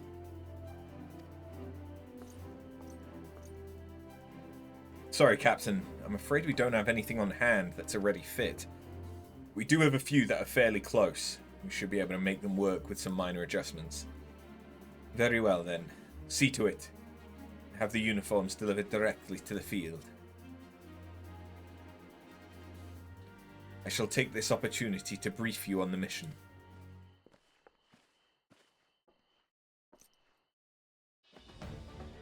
As mentioned earlier, we will deploy Amaro to scatter dream powder from the air. She's become Welsh. Once the powder takes effect, an elite unit will storm the fortress to rescue the Oracle. Her safe liberation is our sole objective.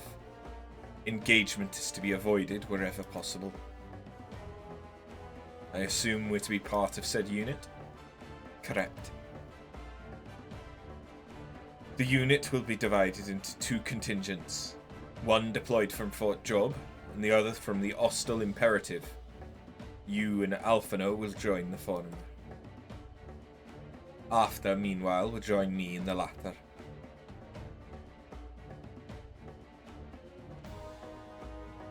Before you proceed to your positions, you are to report to Chesamile at Spagrex. She'll issue with a serum to ward off the effects of dream powder. No, I can't keep that going. We shall be on our way then. Take care, my friend, and we'll see you in the field. The accent is more like Eastern European.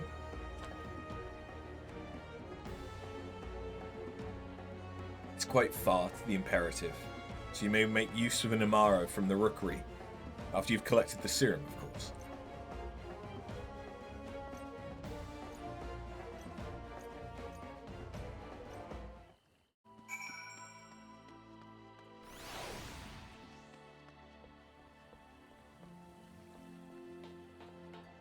Okay, where's the best way to try and...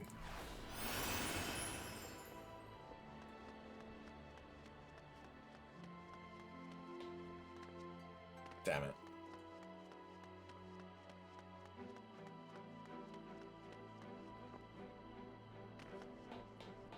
Just trying to yeet my way down.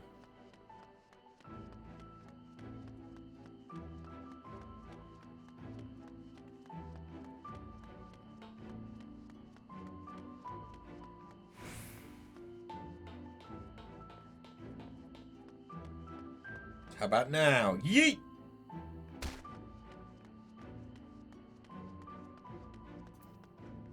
Hey, Chesamine. Yes, sweetie? Is there something you need? Oh, one of the guard. Come for your dram, are you? Here you go. A dose of this will keep you firmly in the waking world while your enemies are off in dreamland. Now, if this is your first time, I should warn you. It's bitter as sin. Prince's Kiss, they call it. If you ask me, it should be Crone's Kiss. Jests aside, the stuff really is foul. Most people gag like there's no tomorrow.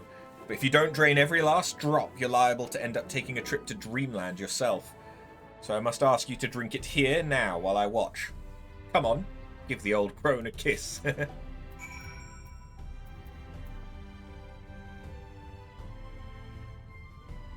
Well done, sweetie. I'm proud of you.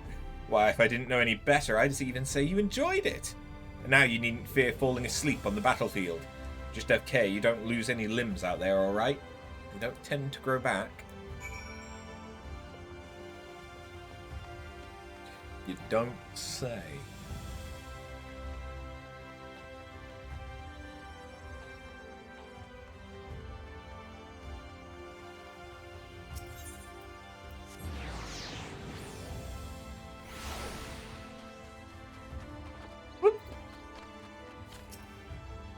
Yes?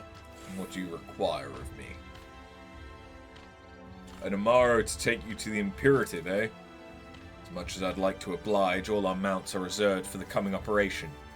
I fear you'll have to go by foot. But wait, there might be another way, assuming you're willing to lend a hand. I was about to deliver an Amaro to Radiska's Round, one of the locations whence the beasts will fly for the operation. The tower lies along the route to the Imperative. If near enough is good enough for you, you may make a delivery in my stead. I shall ready the Amaro for departure.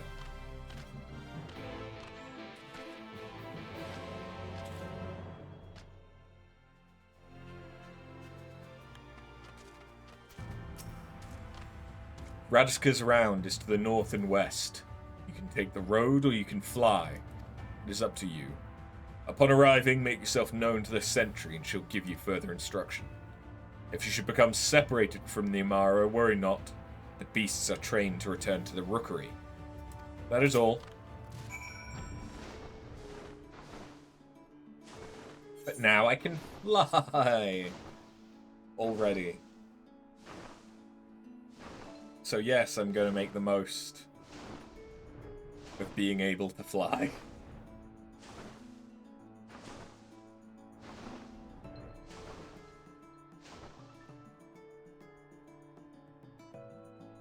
I have a hunt mark out here as well.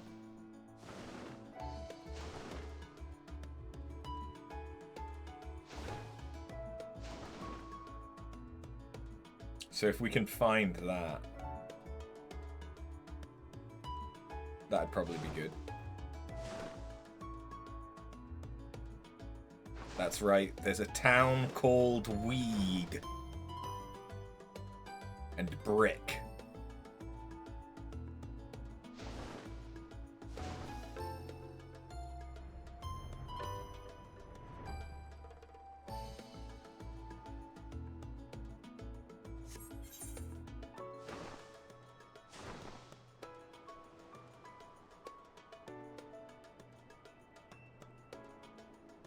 The certainly not suspicious island.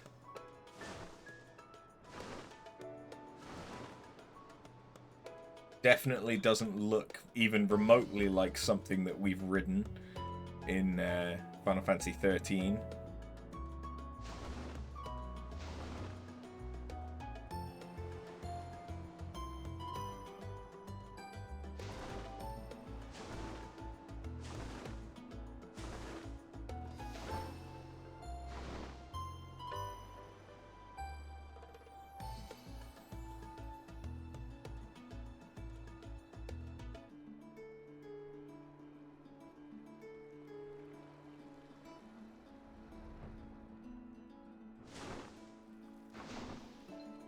Okay, the lake vipers I need.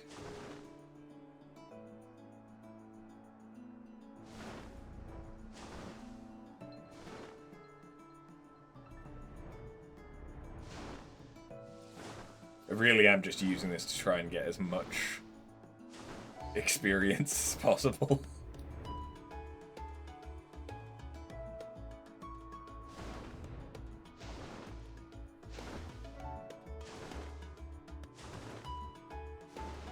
To the southwest. Hello. Found you.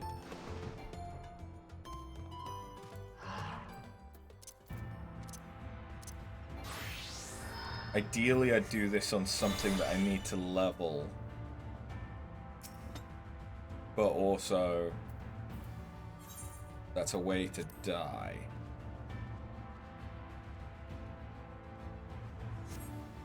So instead,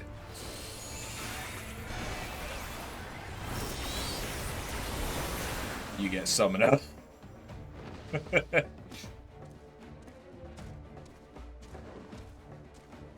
That's it. That's a decent few sacks of nuts.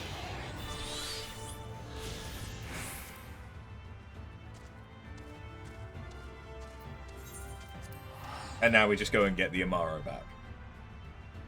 Although I could probably do the lake serpents whilst we're here. Oh, 1 second. I'm getting a call.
Oh, the fact that you were actually listening to crickets during that. My bad.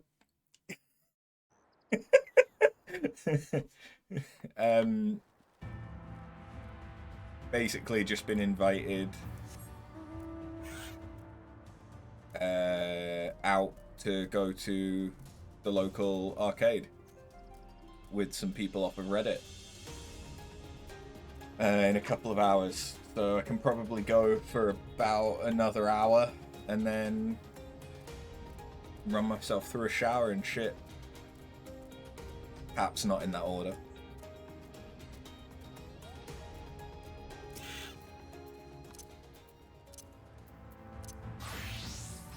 Wasn't sure if it was going to be tonight or tomorrow that they'd be going.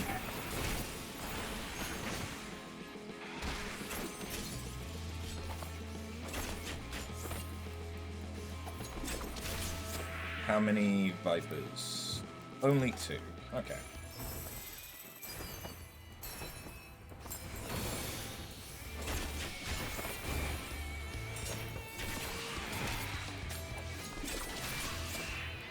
And I don't happen to need the, like, lizards, right? Just while I'm here. Nope, cool.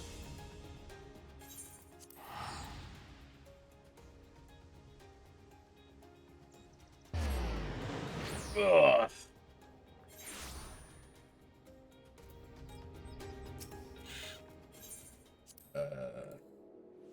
No, hold on. Just head down this way.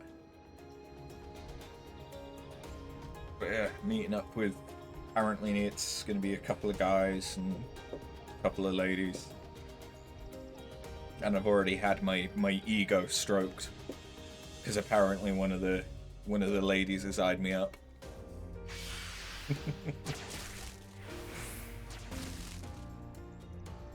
always a nice little self-esteem boost.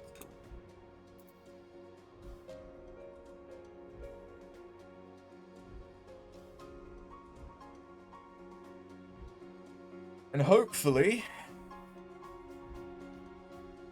can make some friends. Because so far everything that I've done, while it's been good, to like try and get myself out and meet people, everything I've done has mainly been older people, like more toward 40s and up. Which, yeah, well, I have absolutely no problem spending time with them. Might be a little bit different trying to get a friend that I can just hang out with. Eek.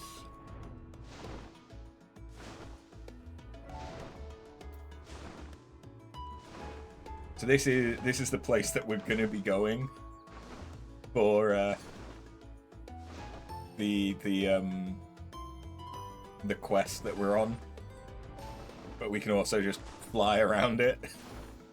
I do find it odd that they didn't do this as a chocobo porter.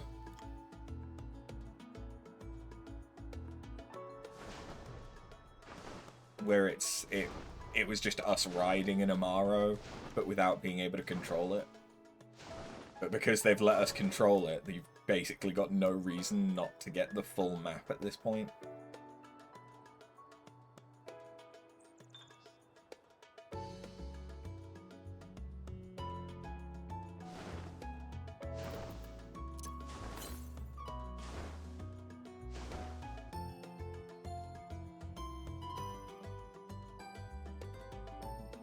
I mean, that's where we're going to be headed anyway. So I may as well head to the quest marker.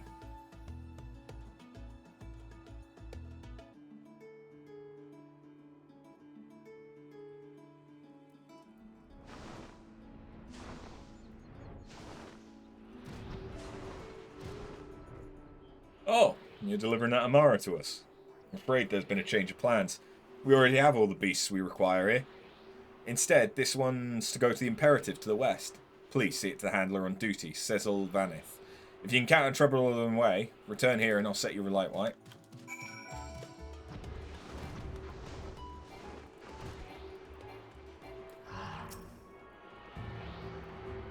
And then I think there's only one more ether current to discover. Yeah, where's that? To the west, so basically at the Imperative. Probably. Cool.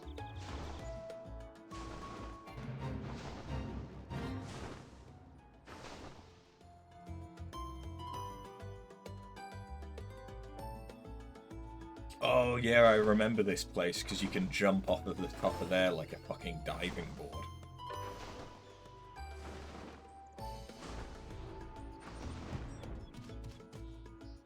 Ah, the last Amaro. My thanks, friend. You may leave the beast with me. Say, don't believe I know you. Did you join the guard recently? Ah, so that's the way of it. We managed to arrive. That's all that matters in the end. I bid you welcome to the Hostile Imperative, one of our key strongholds in Lakeland. The first thing you'll want to do is report to the Cap. You'll find her at the lookout across the way.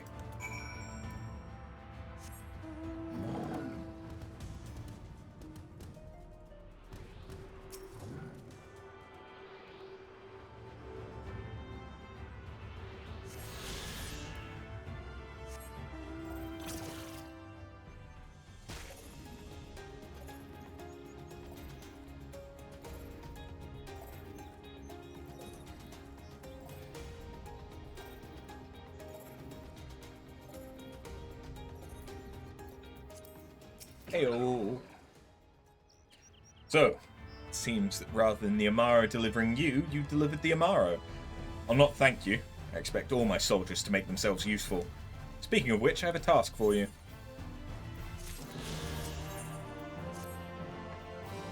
In readiness for the operation, the Amaro will need to be treated with the same serum as us. As you well know, however, it's not pleasant. In order to coax them into taking it, we've sprinkled it on their fodder. All that remains is to feed it to them, a task I'm sure you'll enjoy. Fetch the fodder from the Amaro launch and see to 4 of the beasts. Dismissed.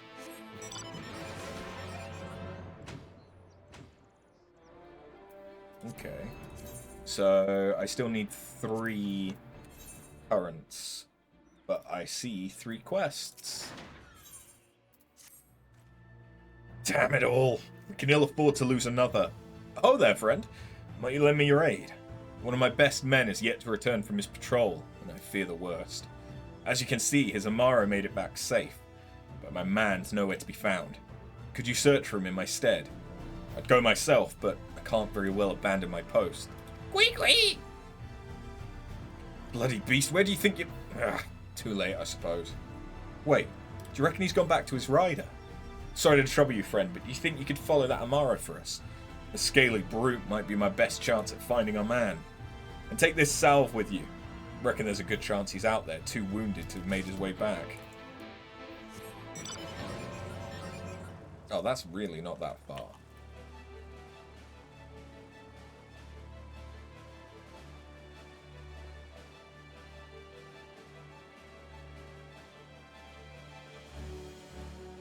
Am I going to unlock flight before any kind of mount speed up?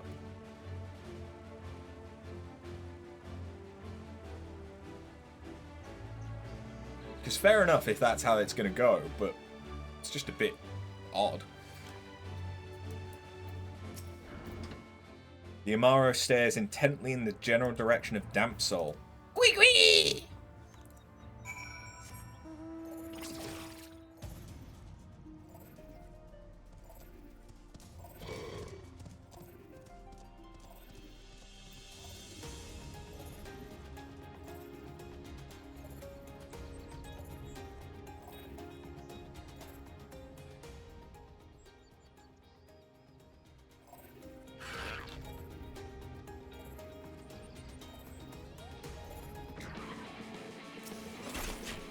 You fuck off. Oh.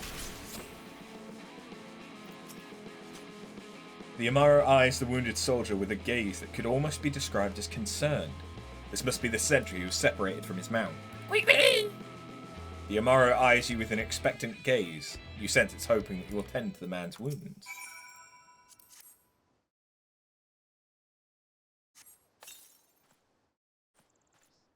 Thank you, friend. When the beast knocked me from my mount, I thought it was the end of me for sure. How did you know where to look?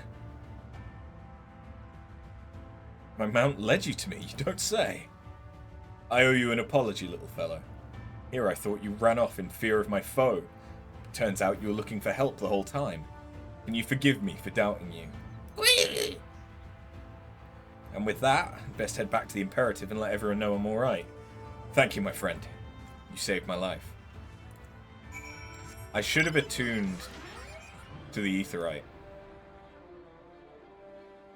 Rookie mistake.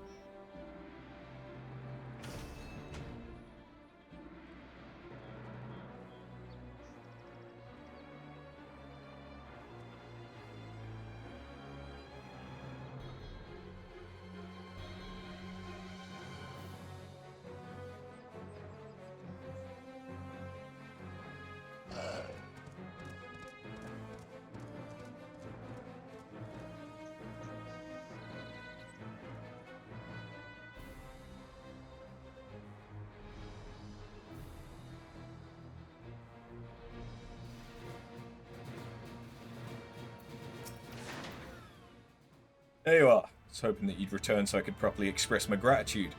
You'd be happy to know, as I would, that my man safely returned to the Imperative. Those Amaro can be stubborn brutes at times, but times like this make a man appreciate what loyal companions they truly are.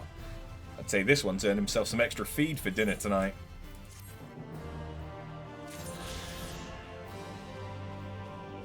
Always, always good to look after your beasts of burden, pack mules, and mounts. Basically any domesticated animal.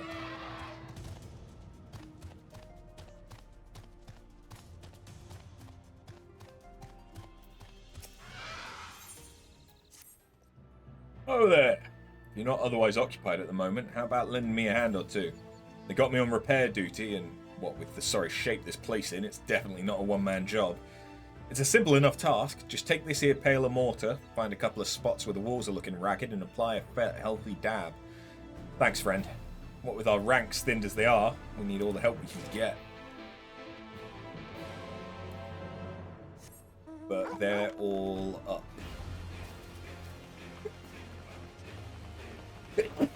Pardon me.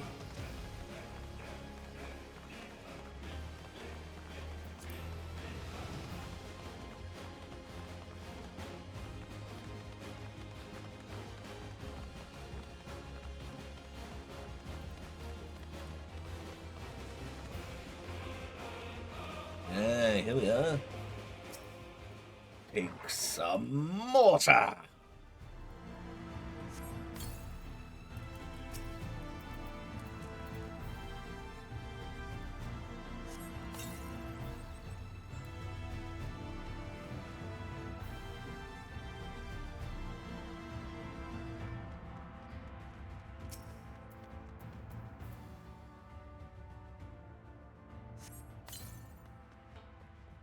Oh, wait, hold on.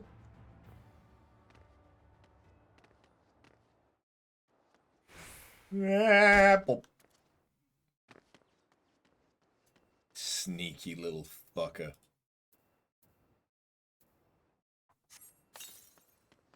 There we go. And now to get down.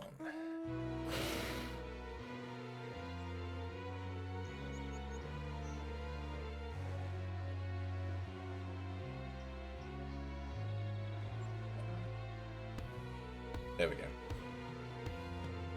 My flying snake got stuck on the banister.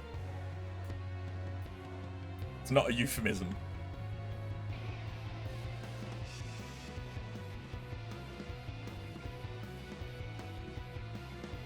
Ooh.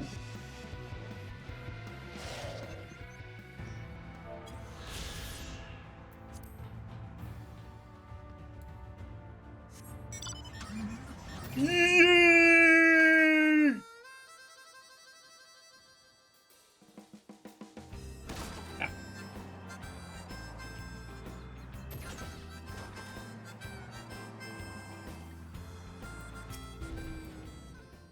I saw you hard at work out there, friend. I'll rest easy tonight, knowing that some of the ugliest patches of our walls are looking as good as new. Are you familiar with the history of the Imperative, perchance?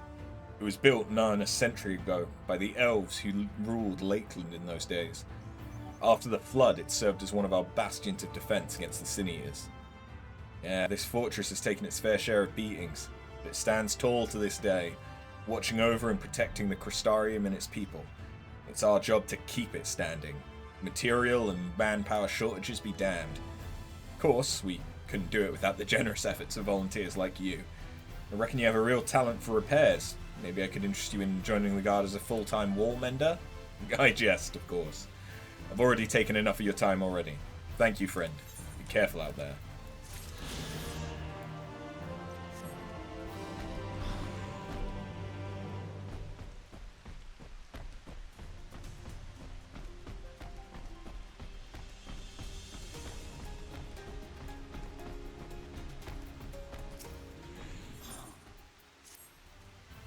Hold it right there, Greenhorn. You thought you could just stroll right past your senior without asking how you might aid me in my duties. You've another thing coming. Just so happens I have a task for you to perform. This is a supply order that must be delivered to mines at Radiska's Round. You are to take it to him, and to do so with all speed. But this should be the last one to unlock flight.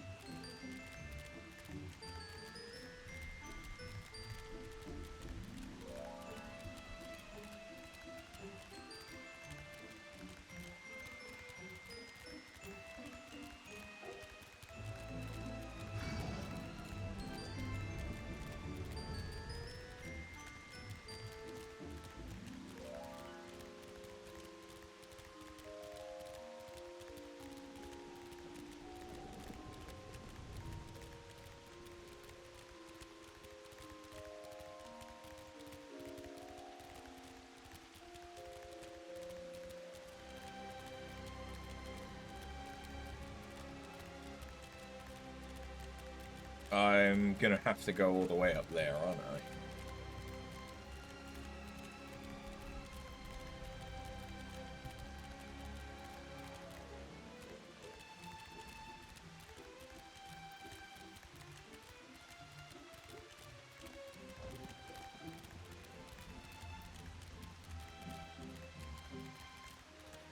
Oh, not all the way up.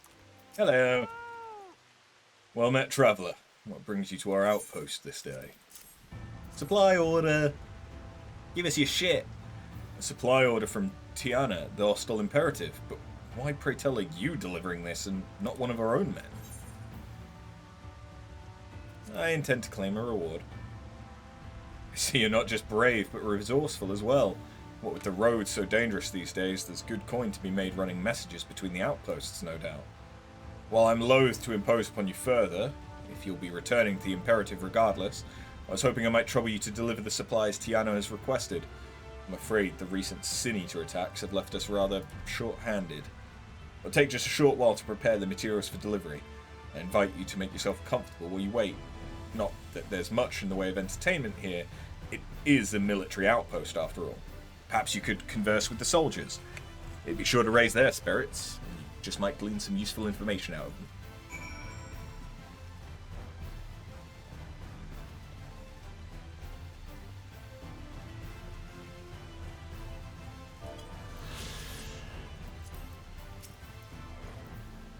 Hail there, friend. Say, have you ever wondered how Radiska's Round got its name? Wait, don't answer that. I've a mind to tell you anyway. Radiska was a guardsman in the early days, one of our best and bravest, as the records tell. They say he gave his life holding off a horde of Sin Eaters just long enough for a group of refugees to flee to safety. The body of this hero was discovered right here at this tower, and ever since it's been named in his honor. Makes a man proud to serve, I say. Whee!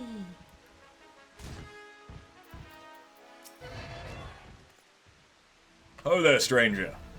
We don't get many travellers in these parts. What do you think of the round? She's an odd one as far as forts go, wouldn't you say? Truth is, what you see today is actually the ruins of a larger structure built over a century ago. We took over what was left and converted it into a lookout tower of sorts to serve us in our struggle against the Sin Eaters. Seeing as how it stands at a major fork in the high road, the location's rather ideal, you see.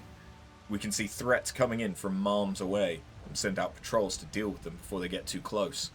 Of course, it gets kind of lonely all the way out here, but what can you do? I mean, it seems like there's a decent few people stationed here, so... A traveller! Huh, you're an odd one to pick this place for a leisurely excursion. Me? I can think of 100 places I'd rather be. But since you were kind enough to grace us with your presence, why don't I tell you a bit about this place? Radiska's Round was built on the ruins of an old belfry. In more peaceful days, its clarion call would ring out through Lakeland to announce the time of day. Since the flood, however, the bell serves a purpose far more grim, to warn the residents of Lakeland of Sin Eater attacks. Would that the day return when its ring again brings only joy and not fear.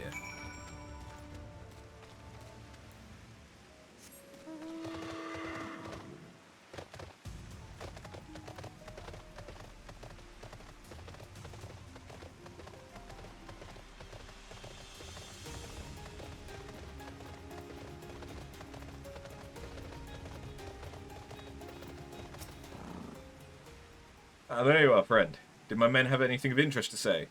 In any event, I hope your stay here was not overly tiresome. I'm pleased to inform you the materials have been packed up and are ready for delivery. Before that, though, please, allow me to compensate you for your service. And with that, I can fly. First zone of Shadowbringers with flight.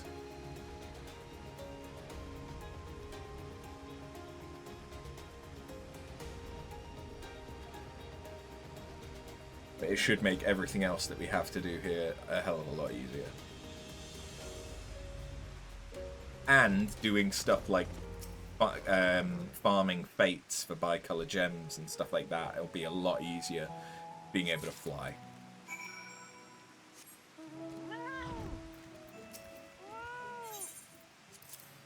Nom noms. Squeak, squeak, squeak!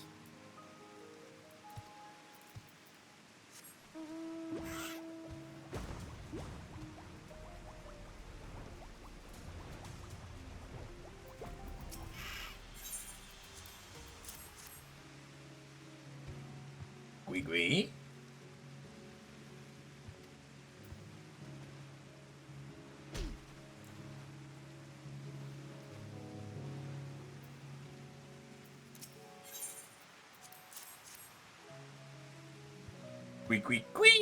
Gwee.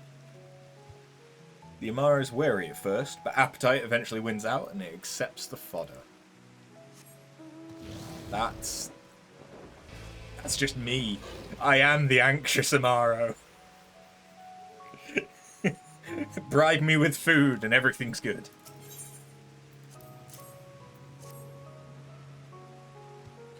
We?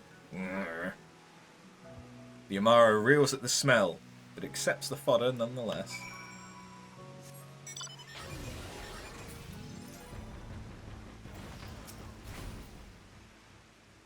The Amaro are fed.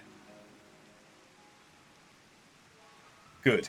The rest have already been dosed, so we need not fear any of our mounts succumbing to the dream powder.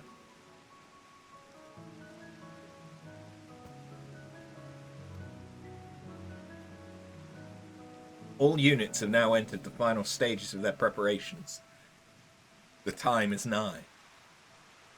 Make ready and await deployment atop the main watchtower. I'll send your uniform along as soon as it arrives. That is all. May night smile upon us.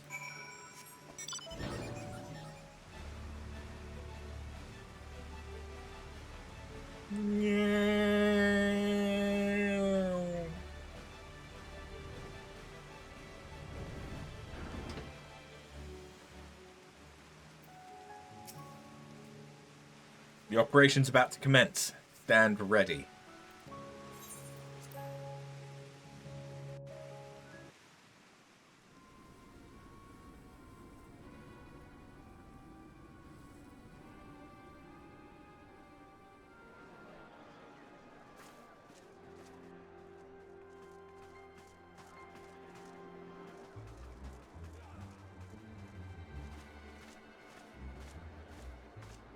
Those eyes are piercing.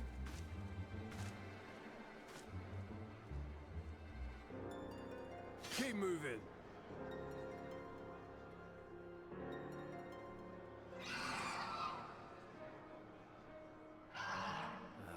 What now?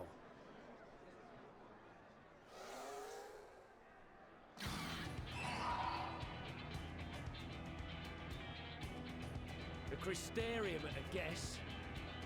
Desperate fools. It'd take more than a handful of overgrown lizards to ground us.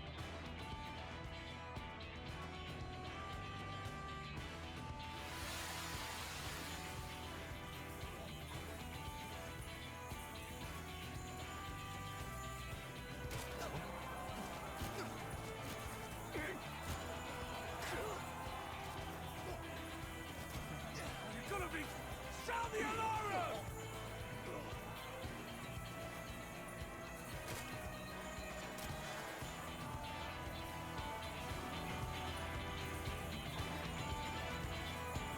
This music kind of reminds me of Persona 5.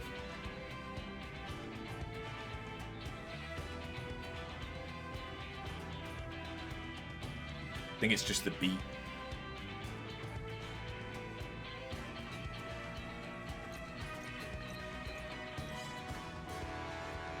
It's kind of jazzy. Captain, the powder has taken effect. It is time. Let us free the Oracle from their clutches.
Alright, we got a couple of dancers.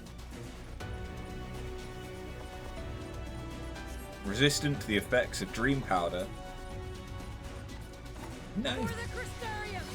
Ah, yes! The carbuncle!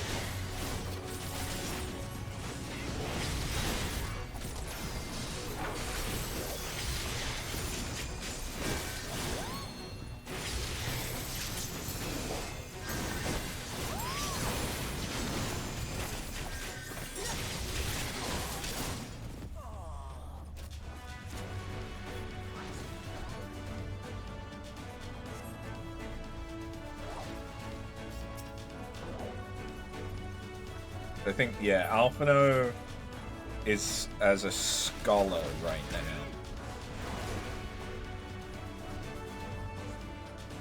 More so than a summoner. So it's probably for the best that I have Lena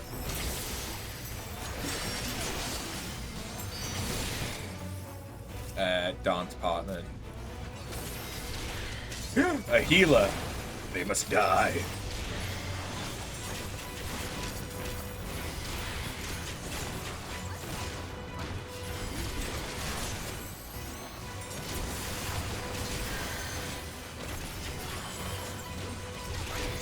Oh, hey, Alize.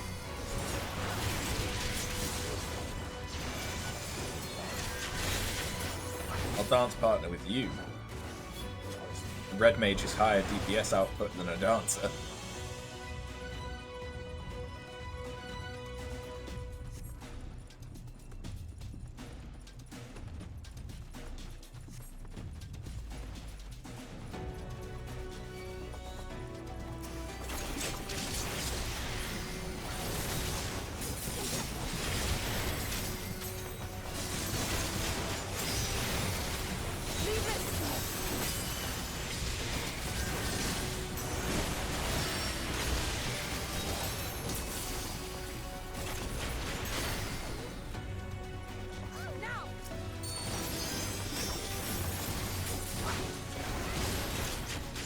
Okay.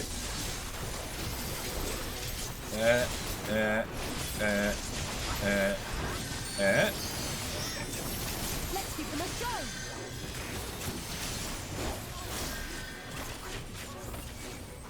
This is actually not going too badly.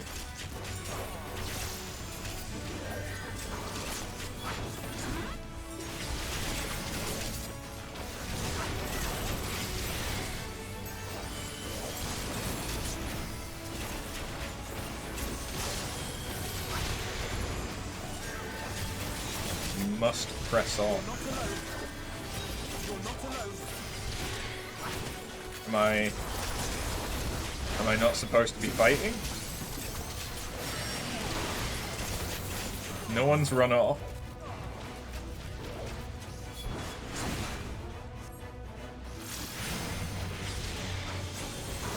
Don't hate this outfit, to be honest. Especially for, like, Marauder. Okay, we've lost the Levelur's twins, so we'll go back to just 2 bunny dancers here to make all your dreams come true.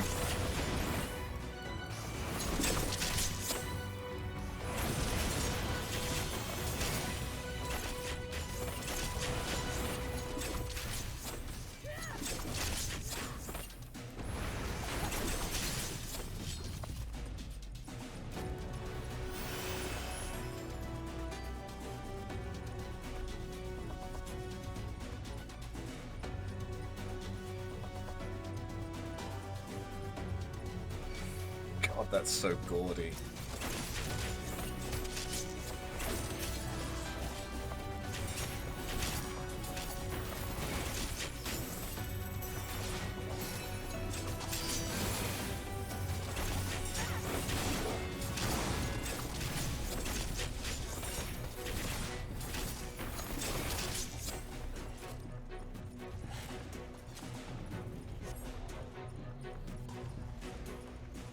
I'm Infelia.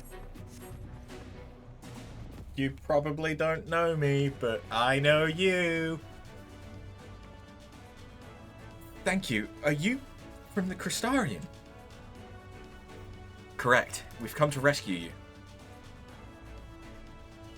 Your weapons, made to the same specification as Thancred's. Be ready to use them. Understood. Please, lead the way. So is she a rogue?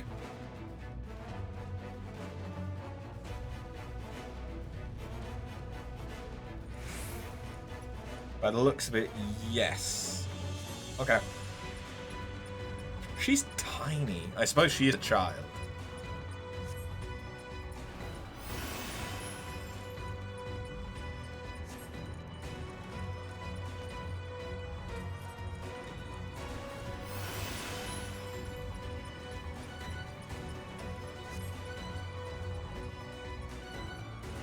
Oh, Ranjit and a flying worm? Flying snake?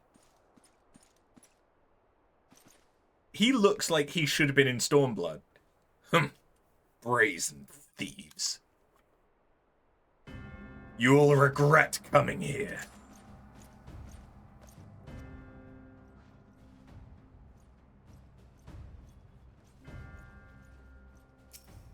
Okay.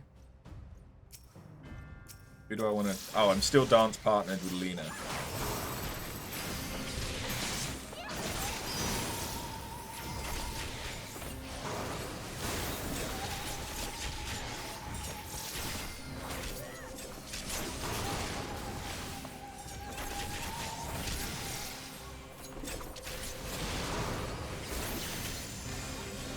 Red. What's it doing? Oh, Minfilia got fucked up. Oh, this isn't like a Xenos at Rauga's Reach situation, is it?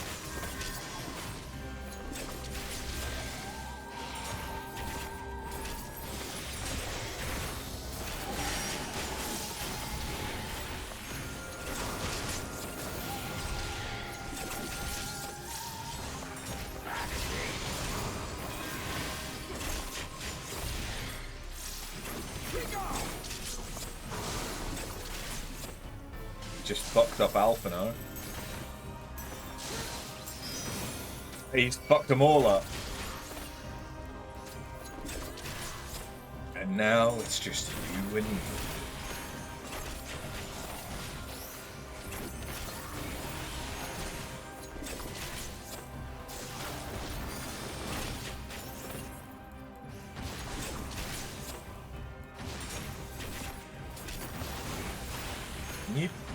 You fuck off.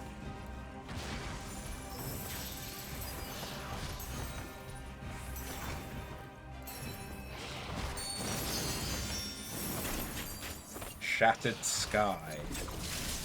Oh. Yay.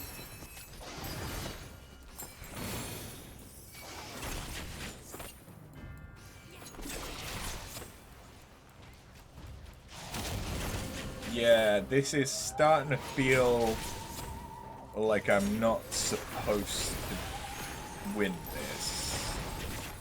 Gukumats.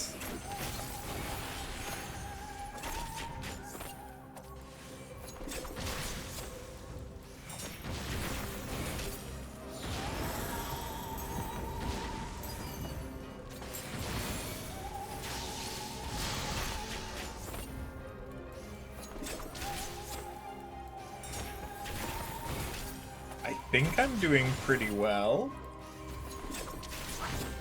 Living Flame? Okay.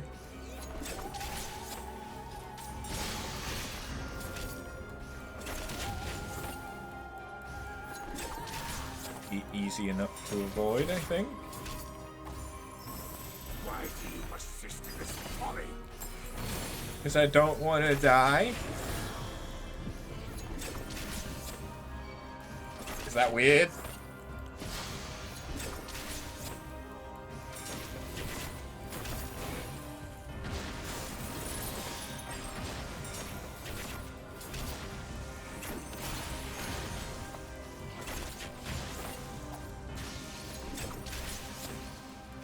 How long is this supposed to go on for? Do I legitimately need to kill him? It's over. I don't think I need to kill him.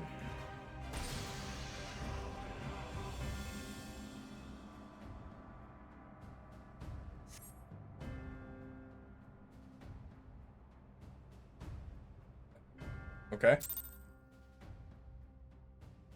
Scripted failure, that's fine.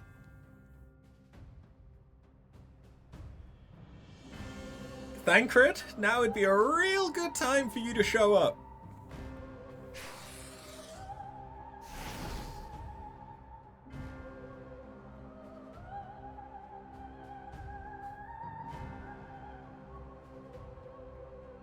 You, boy. You bear a striking resemblance to the artist my master seeks. I wonder why. By all means, keep your counsel. You will all have ample time to confess your crimes back in Yulmore.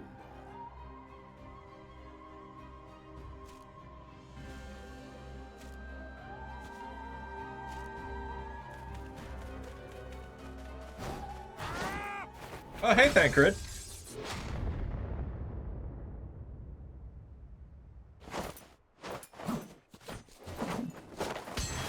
And he's a gunbreaker now. Thancred?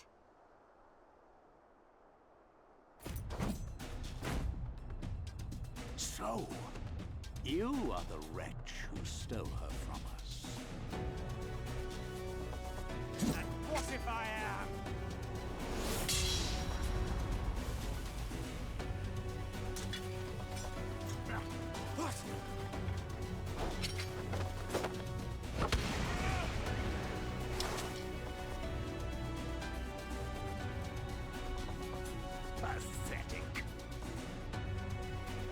such as you are not worthy of the Oracle.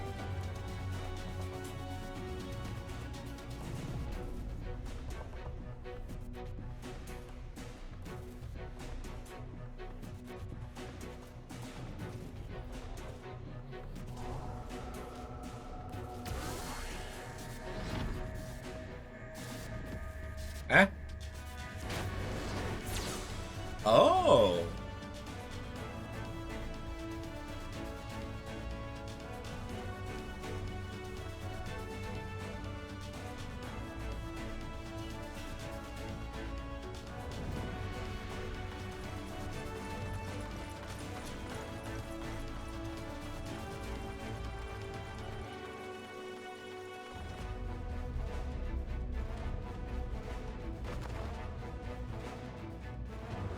Break! Ooh.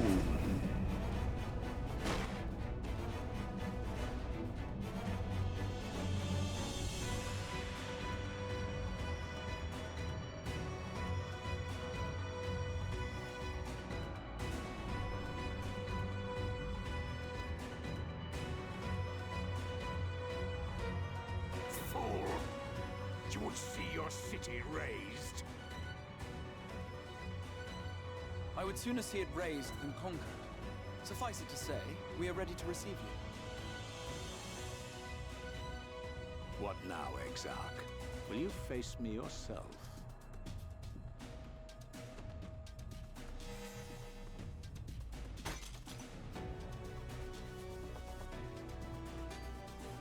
I think not, General.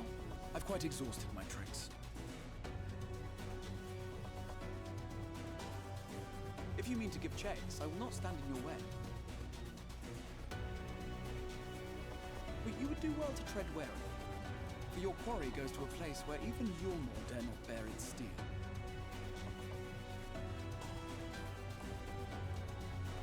Ilmeg, the Fairy Kingdom.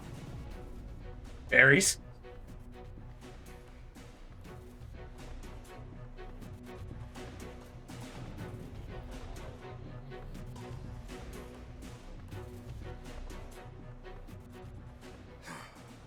To think that mountain of indolence still had the energy to unleash his hounds.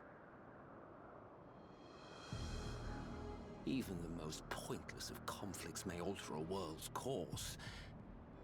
And now the plan has gone awry. But how?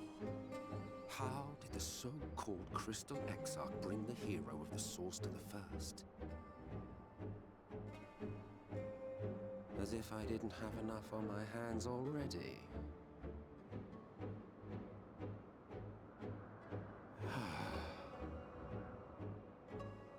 Then again, with a soul such as that, mayhap there is another way. One which does not require bloodshed.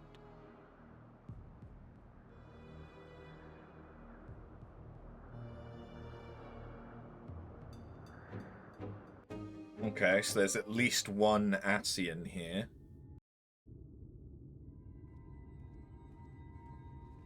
Although we already knew that they could Not so long ago, travel between here in stars. the shadow of the northern ranges, lay the great kingdom of Verbert. A nation with a proud history that the Sin Eaters cut short, just like all the rest. Since that time, these lands have become a haven for Fey folk. Dreamers frolicking amidst the ruins of a forgotten realm. And aesthetically, this is probably my favorite region in Shadowbringers.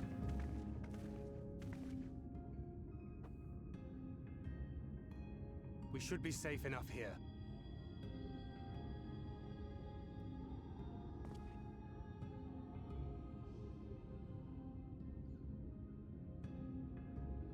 It's good to see you again, my friends. I don't know about you, but it feels like years since last we met. 5 of them in my case. Why, it only feels like one to me, but long enough to warrant a more convivial reunion either way. What brought you to Laxon Loft?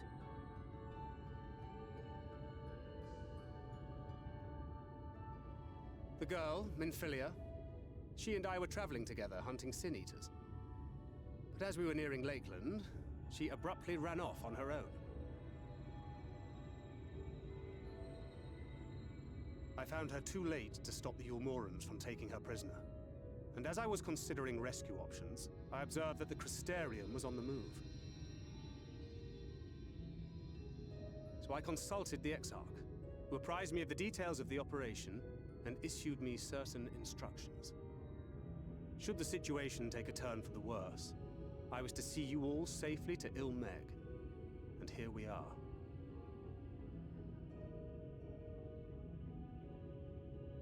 Oriange has called this place home for a while now. Yet we have never called upon him, I am ashamed to say. 'Twas only at the Crystarium that we met. Hardly surprising. This is not the sort of place one visits on a whim.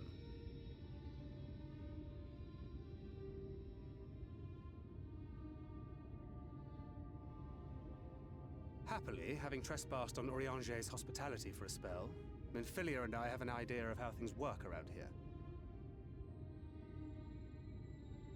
Sooner or later, the Ulmorans will come after us. But before they do, the Exarch bids us accomplish two things. First, rendezvous with Oriange. Makes sense. And second, eliminate the Light Warden of this land.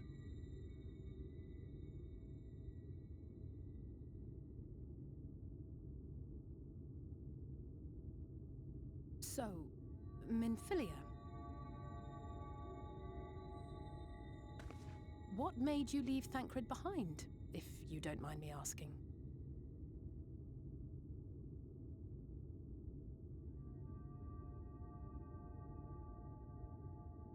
You.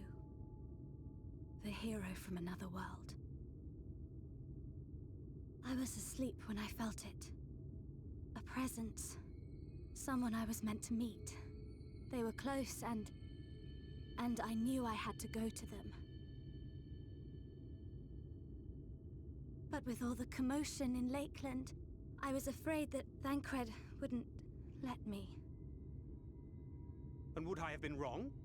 Had I arrived a moment later, you would be back in your cell in Yulmore. And now we have Ranjit snapping at our heels. You really have outdone yourself this time.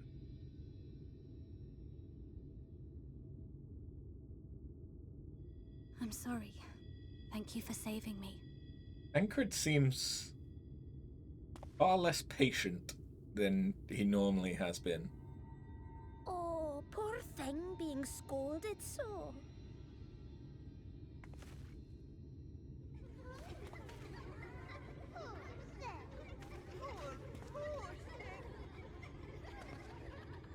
Who said that? Show yourselves. Come now, put away that frown and have some fun with us. Yes, let's have some fun. Lots and lots of fun. Which way was it to Oriange's?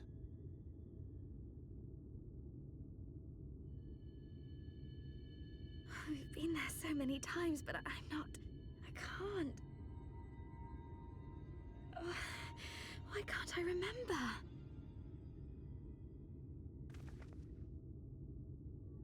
Damn it. Berries. We're already caught in their spell.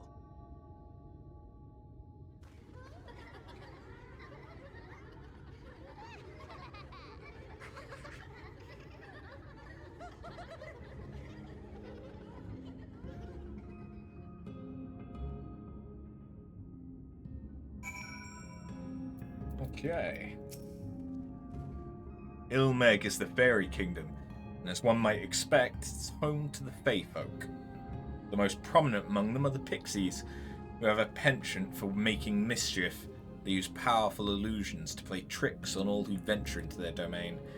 By way of an example, they can make a familiar path seem wholly unfamiliar, or lead you to believe you're somewhere you're not. And we are now, I'm sorry to say, entirely at their mercy.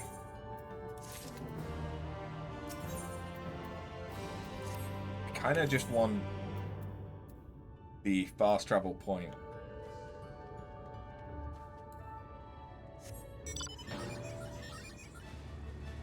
Flower basket.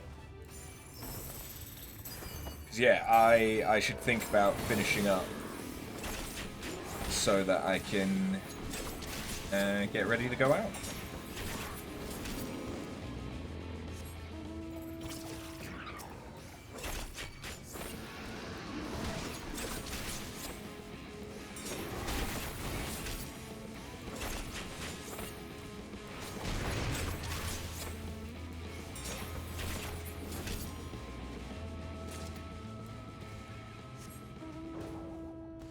Yeah, from what little of the terrain we can see at the moment, you might be able to see why it is that I love this location.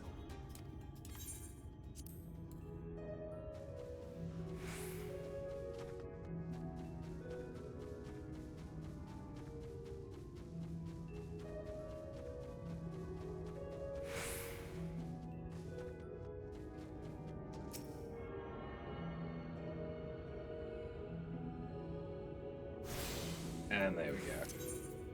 So yeah, with that, I will call it there. Ow. So I can go and get ready. Ugh.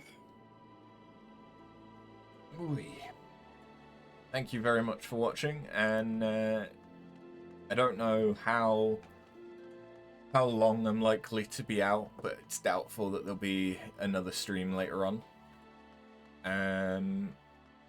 But there should still be streams over the weekend, and depending on how I'm feeling, those currently are planned to be Alan Wake, but if I'm not quite in the mood for that, we'll probably do some more Final Fantasy, because I am enjoying this. I'm enjoying Shadowbringers, because it really is. It's the first sort of section where I really don't know what the story is. I very much so was skipping all of the cutscenes and stuff at this point. So I'm getting to enjoy the story alongside. I remember some of the bits that are to do with some of the duties. And obviously I remember some of the locations that I go to and stuff like that, but I don't remember much beyond that. But yeah, thank you for watching, and I'll catch you next time. Have a good one. Later.